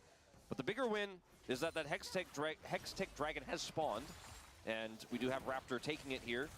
And unfortunately for Canyon, he's not level 6 yet on this Wukong. Difficult to challenge, but I mean, I've said, Canyon, I don't know about this. I've said, Canyon, I don't know about this. Someone, oh no! Not again! He does it again! This cannot keep happening! And Raptor's like already backing off. He's like, I have to respect this. Oh yeah, it's just a done deal. I know he's gonna steal it away. Oh my God, Raptor. I just don't know how this keeps happening. It's unreal. It's unreal. You're already front runner for POM Canyon. And this is the one pressure point they really had. And they no longer can utilize barrier. Oh, look at this. Diablo, he's getting chunked out. And he's going to have to back off the play. And there is a pause. Hope it's not a 10 million won bathroom pause for Diablo. Yeah, I don't think so. The timing would be very strange. I don't think so either. I think that has been stressed enough.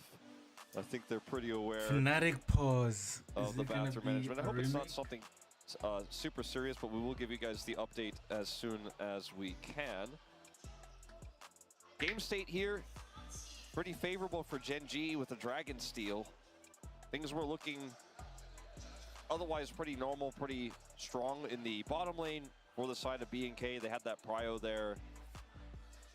Side lane power of the Azir will be something that we will discuss later on in this game.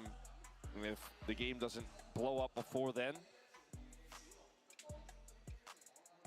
I cannot quite tell whose issue it is.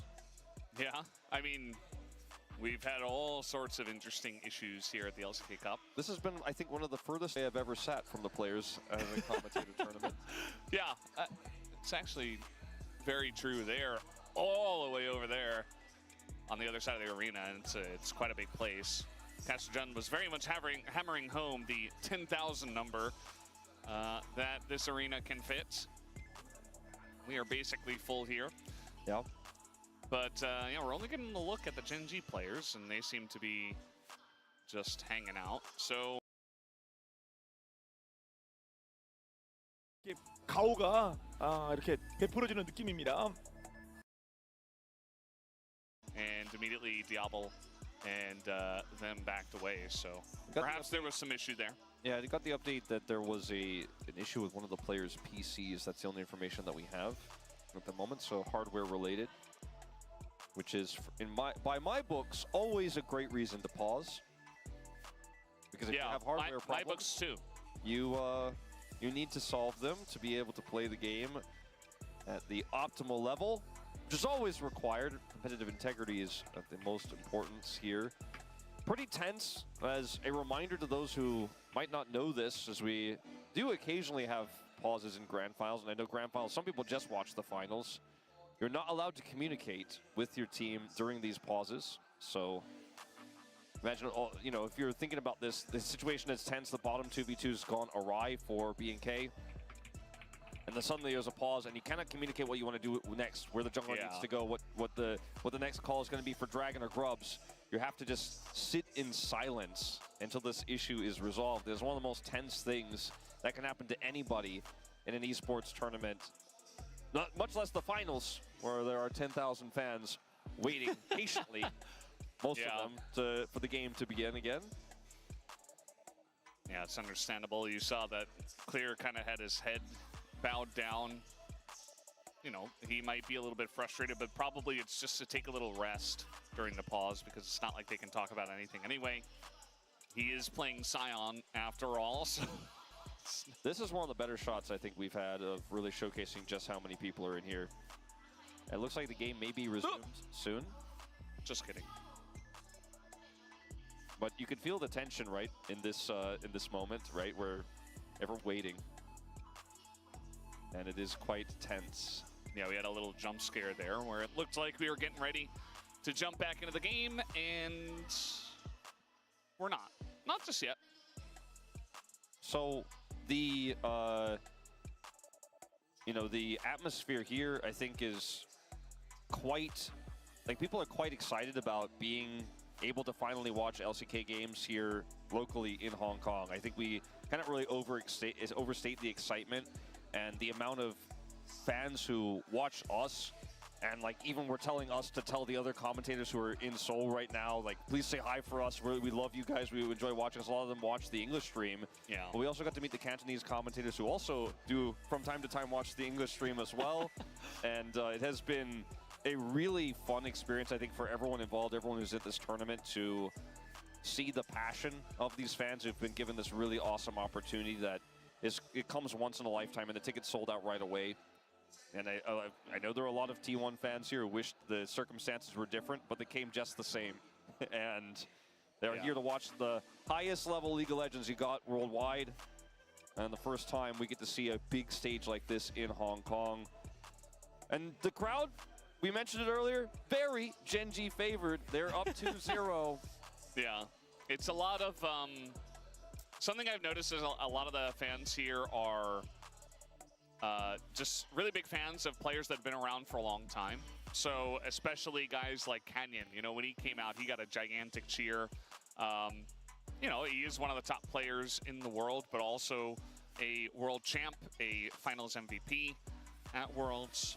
And, you know, some of the newer players these fans are still fans of, but certainly leaning towards guys like, even yesterday, Showmaker, who's been around for a long time and won a bunch of stuff. But Diablo, one of the newer guys, getting a lot of fans as well. I think it's really important to note, too, that you know, that era for Damwon was bringing the LCK back to the forefront after a bit of a struggle for us at the World Championships, and that was inspiring for a lot of people, and Canyon was at the forefront. He was the world's MVP in 2020. Mentioned a lot of these Gen G players haven't quite lifted the World's Trophy just yet. Chovy, arguably the one that is discussed the most. We're a long ways away from Worlds right now, but these players have so much experience on this stage. On the other side, not as much, right? Kellen's been on for a while. He had a pretty memorable Worlds performance for D+, but not maybe even the positive in the pros column for him. And for Diablo... This guy knows the sign meta. He knows the sign meta. Diablo is... he has certainly got a lot of fans here. And even though he is not having a successful day thus far, I do think, I mean, as you can see here, seen so many Diablo signs. I think he knows that the crowd is with him. So many of them are behind him. Someone hoping for a Chovy POM, but Canyon is currently leader. Chovy. Tons of Chovy fans. It's actually insane. Someone asking, please 3-0. You know, I think it's a pretty safe bet at this point, to be honest. But there's still a little bit of League of Legends left to play in this third game, but game 3 is, you know, so just seems even for now. A small update on the PC issue is that it's actually being reported by both sides of the stage here. So both teams are reported an issue. So what that means, I am not going to speculate on, and when it occurred or how long it's been happening. That's just information we do not have. And generally speaking, when PC issues like this do come up, often PCs are swapped, and that's why pauses like this take a long time, because hardware has to be changed. I'm not actually able to confirm whether or not that is happening, and I haven't seen any PCs I don't see that, yeah. So could just be a lot of confirmations being had here, and watching back footage of the players to make sure that it was in fact a frame drop or whatever the case may be, and not just player eye test error. So there's a lot of things that need to be done to make sure that the best possible scenario is reached for both teams. So thank you for your patience if you are watching at home or somehow in this arena and have our stream open and are able to hear us over the roar of the crowd.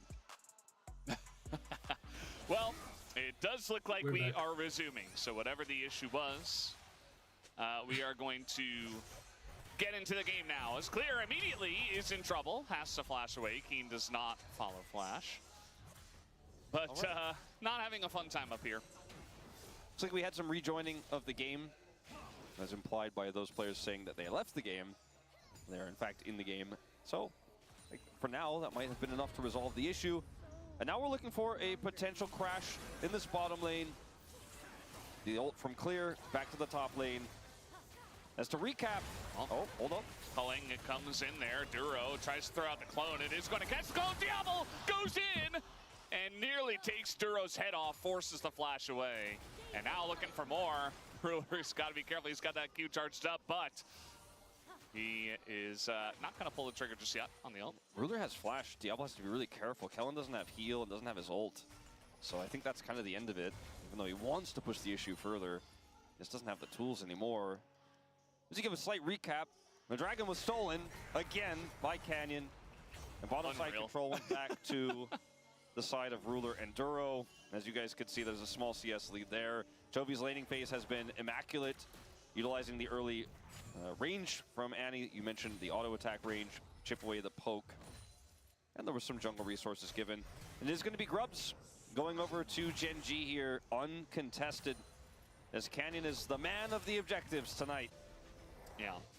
And much in the way that yesterday was pretty one-sided, stomp towards the side of BNK, it does feel like we're getting similar energy here tonight. You know, I was hoping for at least one of these series to go 4, maybe 5. My prediction was 3-2 Gen G. I thought BNK looked in great form, and yes, Gen G should be the favorites, but it just feels like, you know, so far maybe it's the energy of the crowd, or maybe Gen G are just that much better than everybody else, that they just have not looked like Gen G's match tonight. And I really hope that BNK keep fighting. You know, they don't just back down and stop playing the game. I really hope that we can get some good League of Legends here in this game. It's just Canyon kind of breaking their backs as Raptor is going to come over here. And speaking of Canyon, he's pretty deep in the jungle. I mean, this is a Mundo, so maybe he does get to go wherever he wants, but eventually probably going to have to flash this wall, and there he goes. That's the flash away from them. Vikla able to get the Tibbers out of Chovy as he was taking an aggressive trade at the same time. Yeah, has no Emperor's Divide though, and it looks like this is just going to be river control back to Genji. Scuttle goes over, and it's a trade up for them again in a small trade. Very nice dodge on Slurkle there, and dodging everything is Diablo. Barrier going to be forced out here. A lot of tense trades down on the bottom side, especially with Kenny down there. Diablo going back in, and now it's Ruler's turn to dash forward. Down now. Yeah. Diablo slows flash. Okay, he is going to get stunned up, and Tibbers does follow here. And now we got Canyon just in there. A little bit of a jump scare from the jungle. Gets the flash out of Vikla. Hard to say who that favors, actually, at the end of the day, because Azir God, can that utilize was Flash scary. to be a little bit more aggressive and safe into Tibbers, but Wukong, even with the Warriors Trickster, very powerful to have the extra extension on Cyclone with the Flash. He's unable to get the kill there. Delays the back, though, and the tempo definitely feeling very much in Genji's hands. 1,000 gold is the lead, and about 562 of that is in this Aatrox in the top lane, so it's still a very playable game here for BNK. It's just these moments that where it feels like it's a foregone conclusion. Like, okay, yes, BNK have the Lucian lane that's in control. They have Dragon Prio, and Canyon steals it away. That makes you wonder, could they do it no matter what? Like, even if everything is given to them, if every opportunity is presented to them, will Canyon just snatch it away? It really is the reason why this 1,000 gold lead feels so much bigger than it truly is.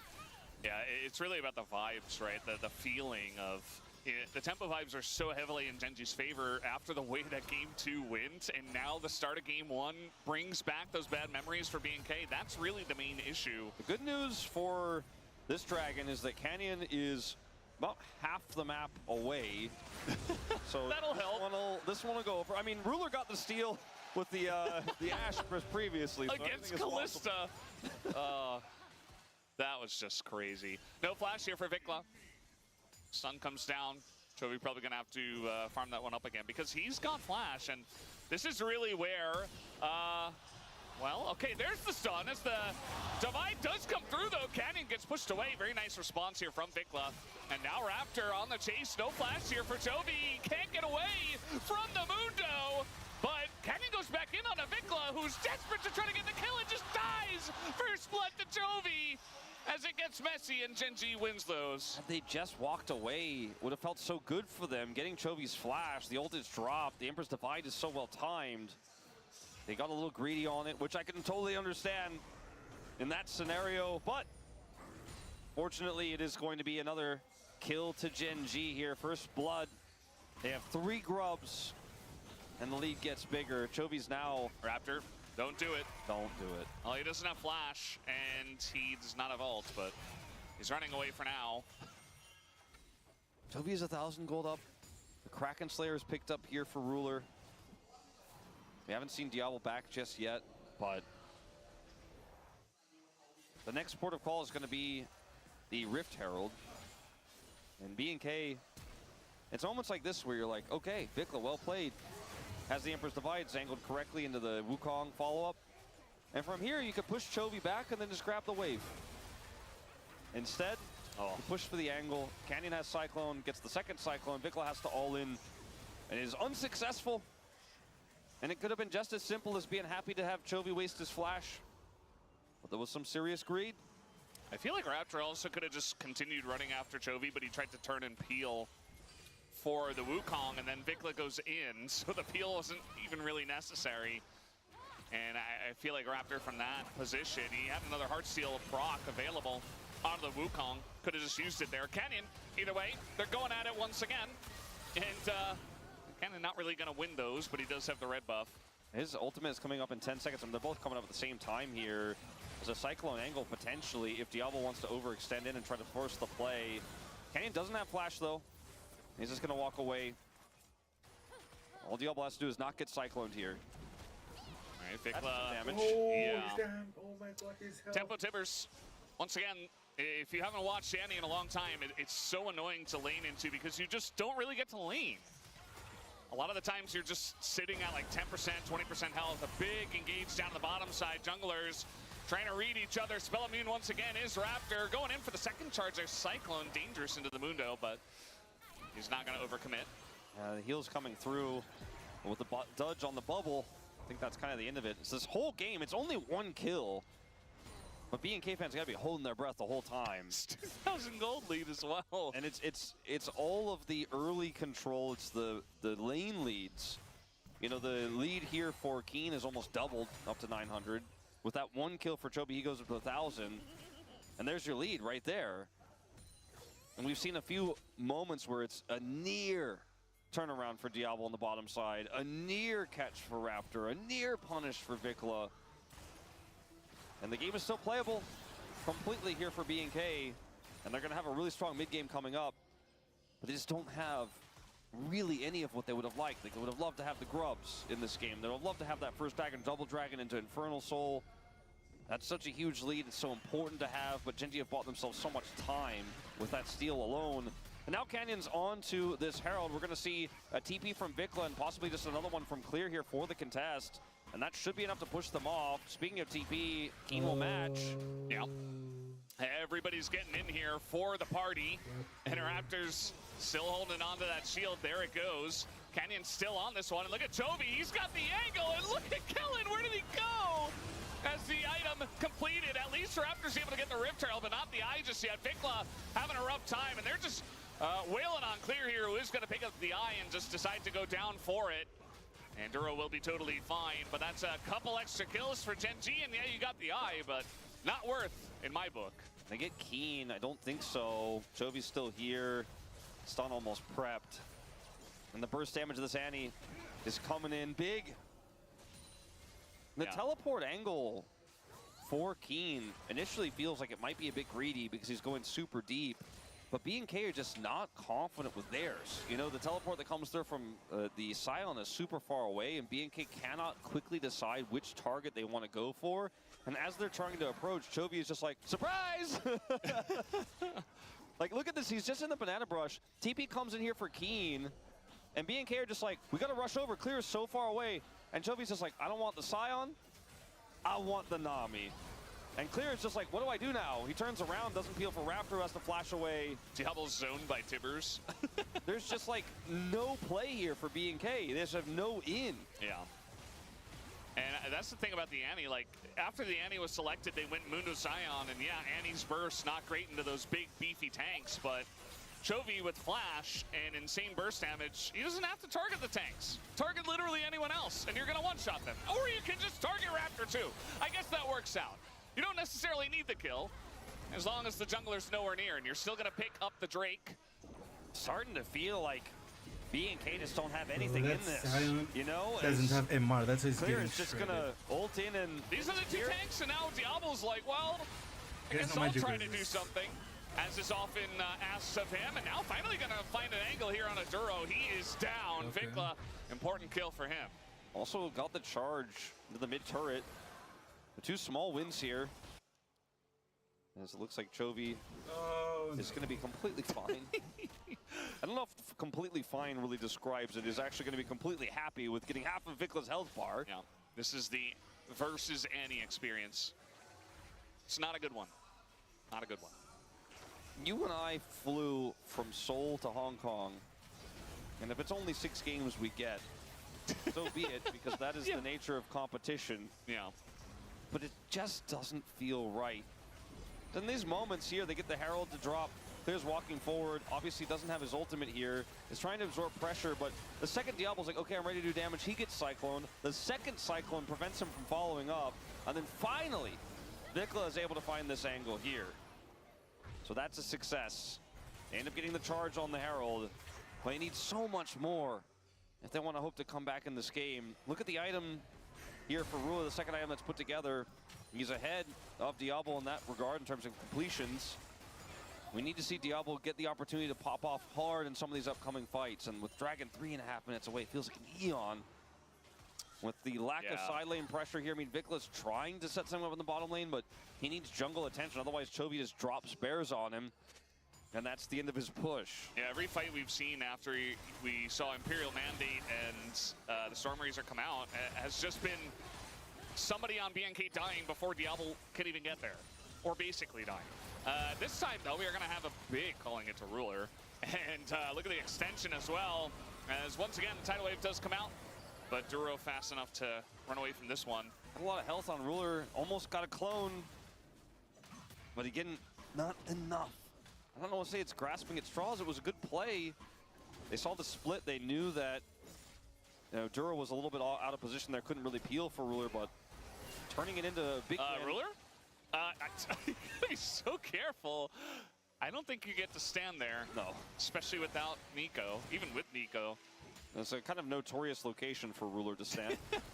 Oh, engage potential here onto Diablo, as they're just going to go in on a Kellen, and there's the follow-up from Duro, gets the knock up into the roots, and Keen is on the hunt, and one auto and one Q is enough, even gets the couple of them, Raptor and Vikla afterwards, and he is not done with this fight himself. He's going to fight Vikla, who gets rooted up and taken down, and Raptor in clear, the two tanks just left twiddling their thumbs. And there was a reason why Ruler wanted to stay. We saw it on full display. The collapse was real, the engage was solid. And Diablo and Kellen are dead, and Diablo's down a flash as Chovy is just gonna walk it off. Oh no. Now he's just having fun. You know when you add insult to injury, but then there's one more step. What do we add to that? I don't know, looks like about a third of Clear's health bar. Ingrained trauma. I don't know. Yeah, that may be what it is. I don't want to call this series a choke for BNK, because I don't think that characterizes it well. It's a great performance from Genji, which is what we expected, and Canyon in particular, who is running this series. Every single bit of it, like every single moment, feels so set up by him. But I also just feel we're seeing both a lack of confidence from BNK when they fight, and also sudden decision-making that isn't at the right call. Like, it's the judgment that's missing as well. That's why it feels like they're playing nervous, and why I almost want to use the word choke, but it just feels like instead I should use the word outclassed. Yeah. Is that really what it does feel like, an outclassing, because BNK are in it until they're absolutely just 100% out of it, you know? And that's the Genji effect. For one reason or another, that's what they will make you feel. And now down 4,000 gold. Ian's gonna get the bottom turret. Yeah. It'll be their third of the game. So maybe down 5,000 gold. Well, not quite, but still. We do have this Infernal Drake coming up here in 10 seconds, and getting that turret I think they're just going to make it even easier. I think they're just gonna give it up because they have no way to challenge. Like, Keen is like, when you take your time down there, Canyon, I think you pretty much got this one on your own. They're going to trade a turret for Dragon, but I'm also looking for another turret. Yeah. As in the mid lane, the fearsome Lucian draft, not really holding a candle. I mean, Jovi's like, cool story, bro. I can still one-shot you. Diablo, no! Not like this! I was just saying that he can just one-shot you. And he does! He's like Annie with Flash! It's exactly as you say it. And Diablo's so known to try to bait these types of exchanges, so known to try to set these traps, to you know, dangle himself out there and say, I'm going to outplay this. But he didn't have Flash, and Chovy did. And now Raptor is, he's going to have to flash there. Don't try to outplay one of the lowest skill ceiling champs on the highest skill ceiling players with the lead he has. Well, you're going to find out, Diablo. I do like that Chovy here, he expects the dash back, and he's ready for it. Like, slow on the arc is low value, but Diablo's like, I think I got this angle? No. Oh. Aims it behind him because you can only dash so far, right? So the stun is very reliable. Thing is, you and I both know Chovy hits that. Yeah. And I think Diablo likely knew as well, but... yeah, it looks silly, and at the same time, I think Diablo knows, as we were talking about, like, if he doesn't try to go for big plays, extremely risky plays, they're just going to lose anyway.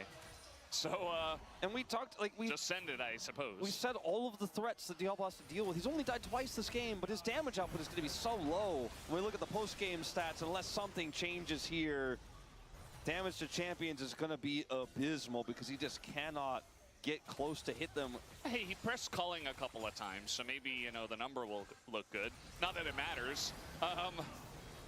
For the actual outcome of the game, Clear taking up quite a lot, and they saw Canyon over here as well. The bubble going to miss. Clear has to go in and then flash out, and now that's one of their tanks just kind of gone. Diablo's like, I want to hit them, but it's so risky. there's so many things that can just rip my health bar to 0. He's just trying. He's like trying to hit Keen, and Keen's like, I'm not even going to be in range, by the way. Yeah. Now the wraparound is complete. Let's see if you can fight your way out of this one. Okay, that is one way to just die, flash into the Nico. Did he think he was gonna flash past it when Duro flashed towards him? Or maybe he thought getting closer to him would allow him to kill him fast. I don't know, Valdez. Yeah, I don't know. This is a grand finals. But that did happen, yeah. This is indeed a grand finals. It's Kellen still LCK, and it's still Gen G. I suppose that's good. Plus 15 gold. Yeah, well, King gonna enjoy another kill. And, you know, one of the big hopes for BNK is now 0-3. Diablo is now trapped. He was chasing Keen, trying to get up, and then the rest of the team can't do anything. He flashes into the Pop Blossom. I mean, it just has to be a Fat Finger. Because there's no reason. I mean, he's going to dash, like with a Z, maybe Fat Fingers, but if he flashes up, he can buy space there. If he walks up, he's fine. He's not in range, so... I just thought he was gonna just flash away, you know? Yeah, that's what I mean. Like, he could have done that as well, and then he would have just been able to maybe offer some damage there, punish a little bit onto Duro, and see what like happens. culling, you know. But now he doesn't have flash, so guess what? All the fear we talked about, all the threats, all the danger, all the Cyclone, Tibbers, Pop Blossom, Ruler's damage, by the way, because he's up an item. He can just 1v1 you. Now you don't have flash to get away from any of that. All you got is a dash and a dream, and you want to be dashing towards the enemy champions and killing them if you're Lucian, but especially if you're Diablo, but you're 0-3-1, and you might be 0-3 in this series. Again, if a miracle doesn't happen here for BNK, 6K behind. Yeah, I'm glad you mentioned the damage because often that's the scariest thing. Like, yeah, Annie can just one combo you, but if Annie's not there, you saw that he wasn't even willing to dash towards an Aatrox, and that's because if you get hit by one Q1, like any sweet spot, you're gonna die because they have so much damage. They're very far ahead. The Aatrox can do it, the Annie can do it, the Unar can do it. Imagine if they had Infernal Soul too. Yeah, well, they're probably about to, as the culling is good this time around, and now they're gonna try to find Duro. They're gonna sweep the clone. But Duro at least did go for the Pop Blossom. So I suppose a calculated trade of ults will give it to him. I don't know if it's gonna be enough to help them secure this dragon, because I don't think that the Emperor's Divide was necessarily gonna be what saves them here. The Pop Blossom being gone gives them a little bit of extra space. Gen G just have so much power though right now. TP here from Keen is an interesting angle. They're looking to give for Baron, almost, it looks like, at this moment in time. I mean, I suppose they could. They don't necessarily have to. Duro, awkward spot for him. The root is there. And Ruler's just kind of running at them. There is Canyon going on in, finding the front line. Diablo the first to go, Kellen the second. And I think the wallets are just too heavy. The root comes in, and down goes Vikla. And this is looking like an ace to the side of Gen G. The tanks, if they're alone, can do nothing. And at least Raptor is going to be able to flash his way to safety. But this game can't flash away to safety for BNK. It's looking like a 3-0 tonight here, Wolf. It does look that way. And what a tragic loss for BNK. But perhaps now they understand how D+ felt yesterday at their mercy. How cold it gets at the top, as Ruler was talking about. Well said. In the trash talk. Look at Diablo here. It's just that simple. No flash. The follow-up is immense. The damage is there. It's 2 autos from Ruler. That's all it needs to finish him off.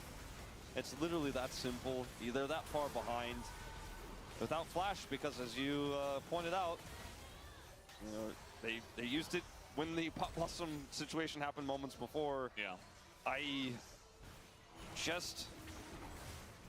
I'm in awe of Gen G And yet I think if I said that I watched BNK's best today, it wouldn't be true as well. Yeah, I think both can be true. I think the second that Gen G come out as strong as they did in Game 1, that's where BNK are going to begin to struggle. Like, I think Game 1 was the closest we had.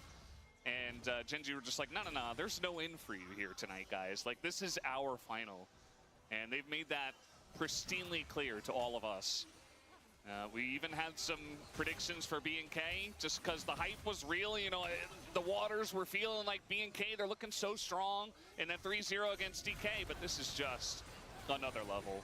We've really created quite large tier gaps between our 1, 2, and 3 in this tournament, haven't we? Yeah, we definitely have. And Chovy says, you know what? Sion's good enough. I'll just press my buttons onto him. Don't have to overthink it here. Although Clear, I mean, he's pretty tanky, and he's only half his health down, and Vicla's getting free money in bot. Also has TP. This could be one step for BNK to give them one miracle fight. They'll need so many. Where's that TP, Vicla? They need you. They need your input divide. He wants that turret first, but there's a limited amount of time. Gets the bounty. He's backing first. They're just trying to slow this down. Yeah, maybe hoping that Gen Z are going to peel off of it, but it doesn't seem likely as now we get the TP and Diablo goes in, and that's the damage that they just push him away, and immediately just pops like a balloon to the Unara.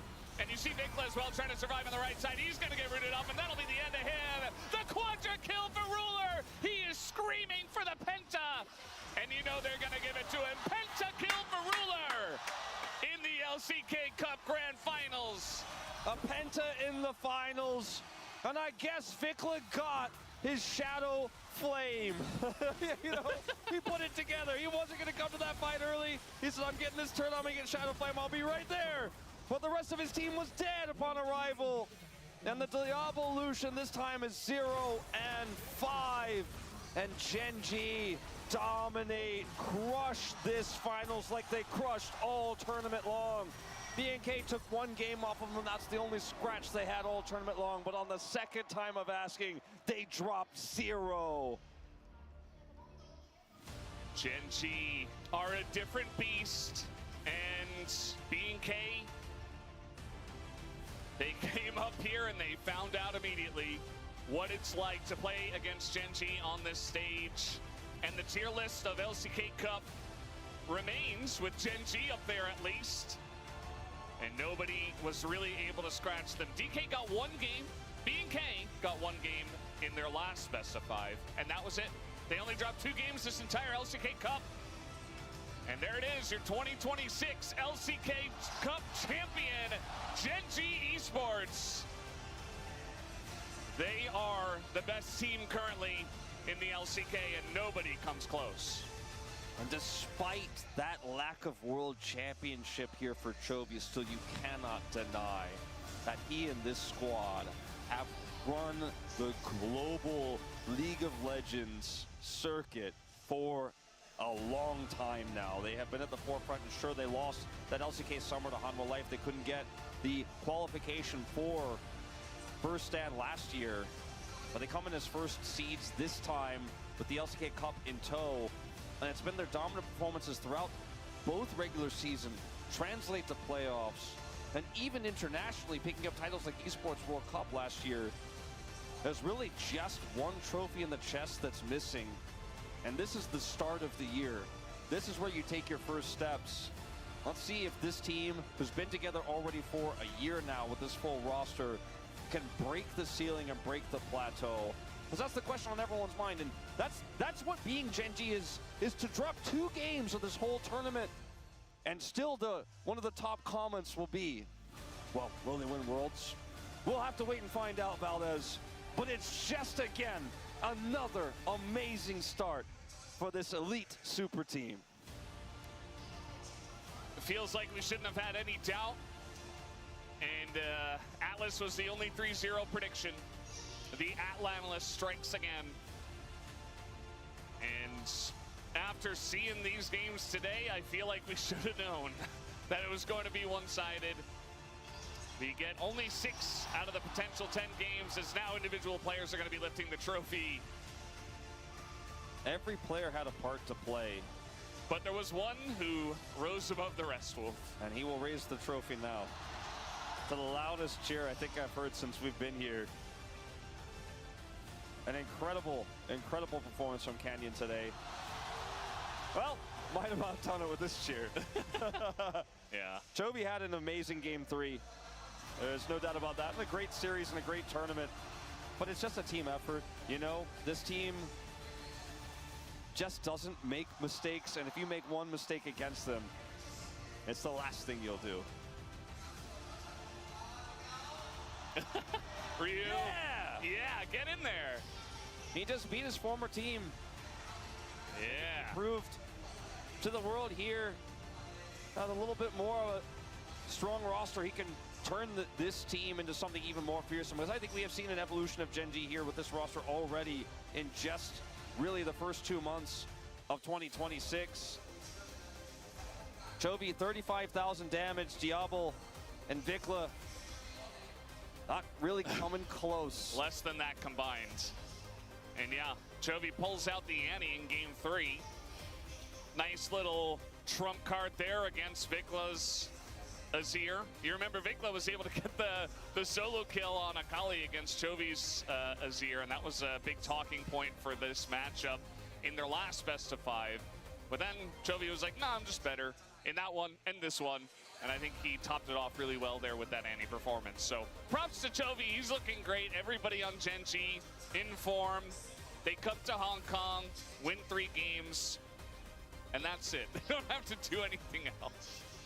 I do want to say that even though we had the least amount of games possible, it has been an honor to be here at the Kaitak Arena with the fans who have been so nice to us and have been so welcoming to us. And I think the players feel the same way. We can continue to do more stuff here with Hong Kong because this event has been awesome. And this is the least amount of games we could have had, the least amount of LCK we could have had here, and it was still such a great experience. Yep, could have even been better, and I know that a lot of the players really enjoying their time here for sure, so definitely want to highlight that.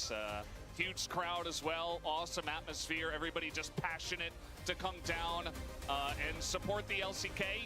You know, a lot of them even fans of other teams, but they're like, no, I'm just going to come watch the finals regardless, and really do appreciate that for all of us here at the LCK. So, yeah, 3-0 wasn't the most hype. We didn't have crazy back and forths or anything like that, but it was still a ton of fun and a huge honor.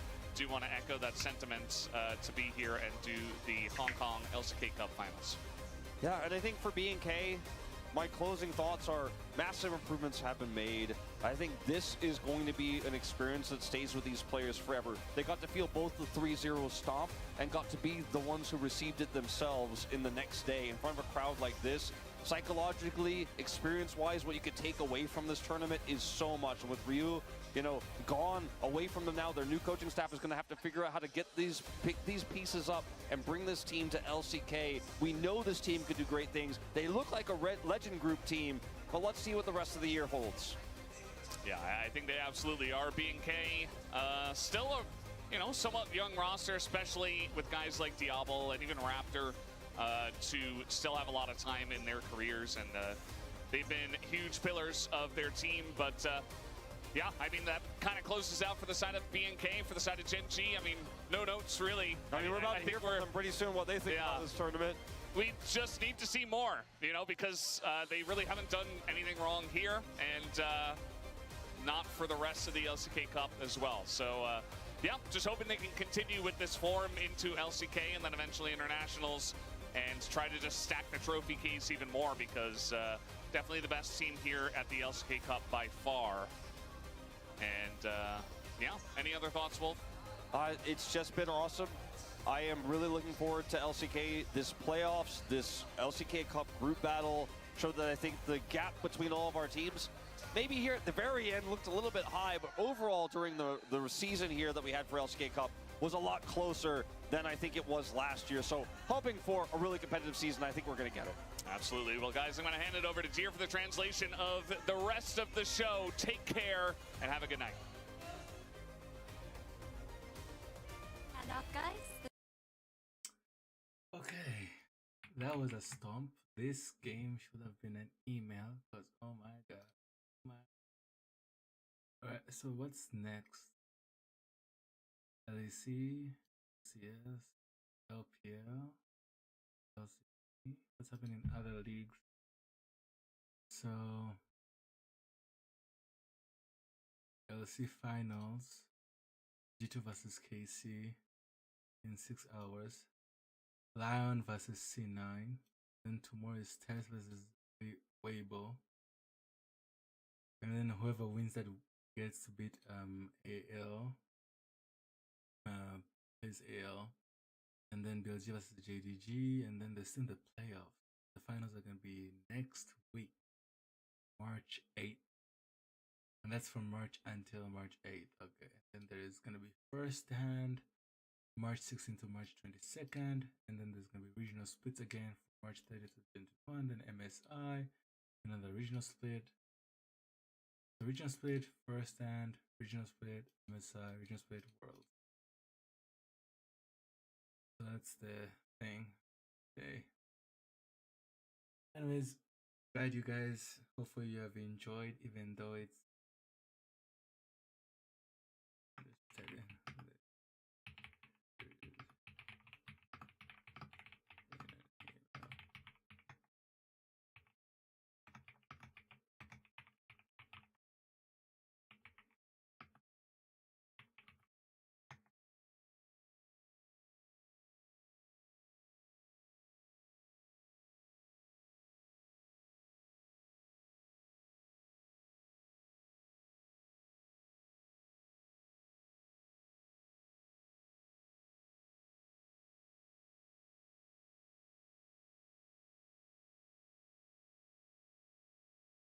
and that's it for today. I'm just gonna continue playing some solo queue. There's someone I promised I'm gonna play with them, but that's enough for me.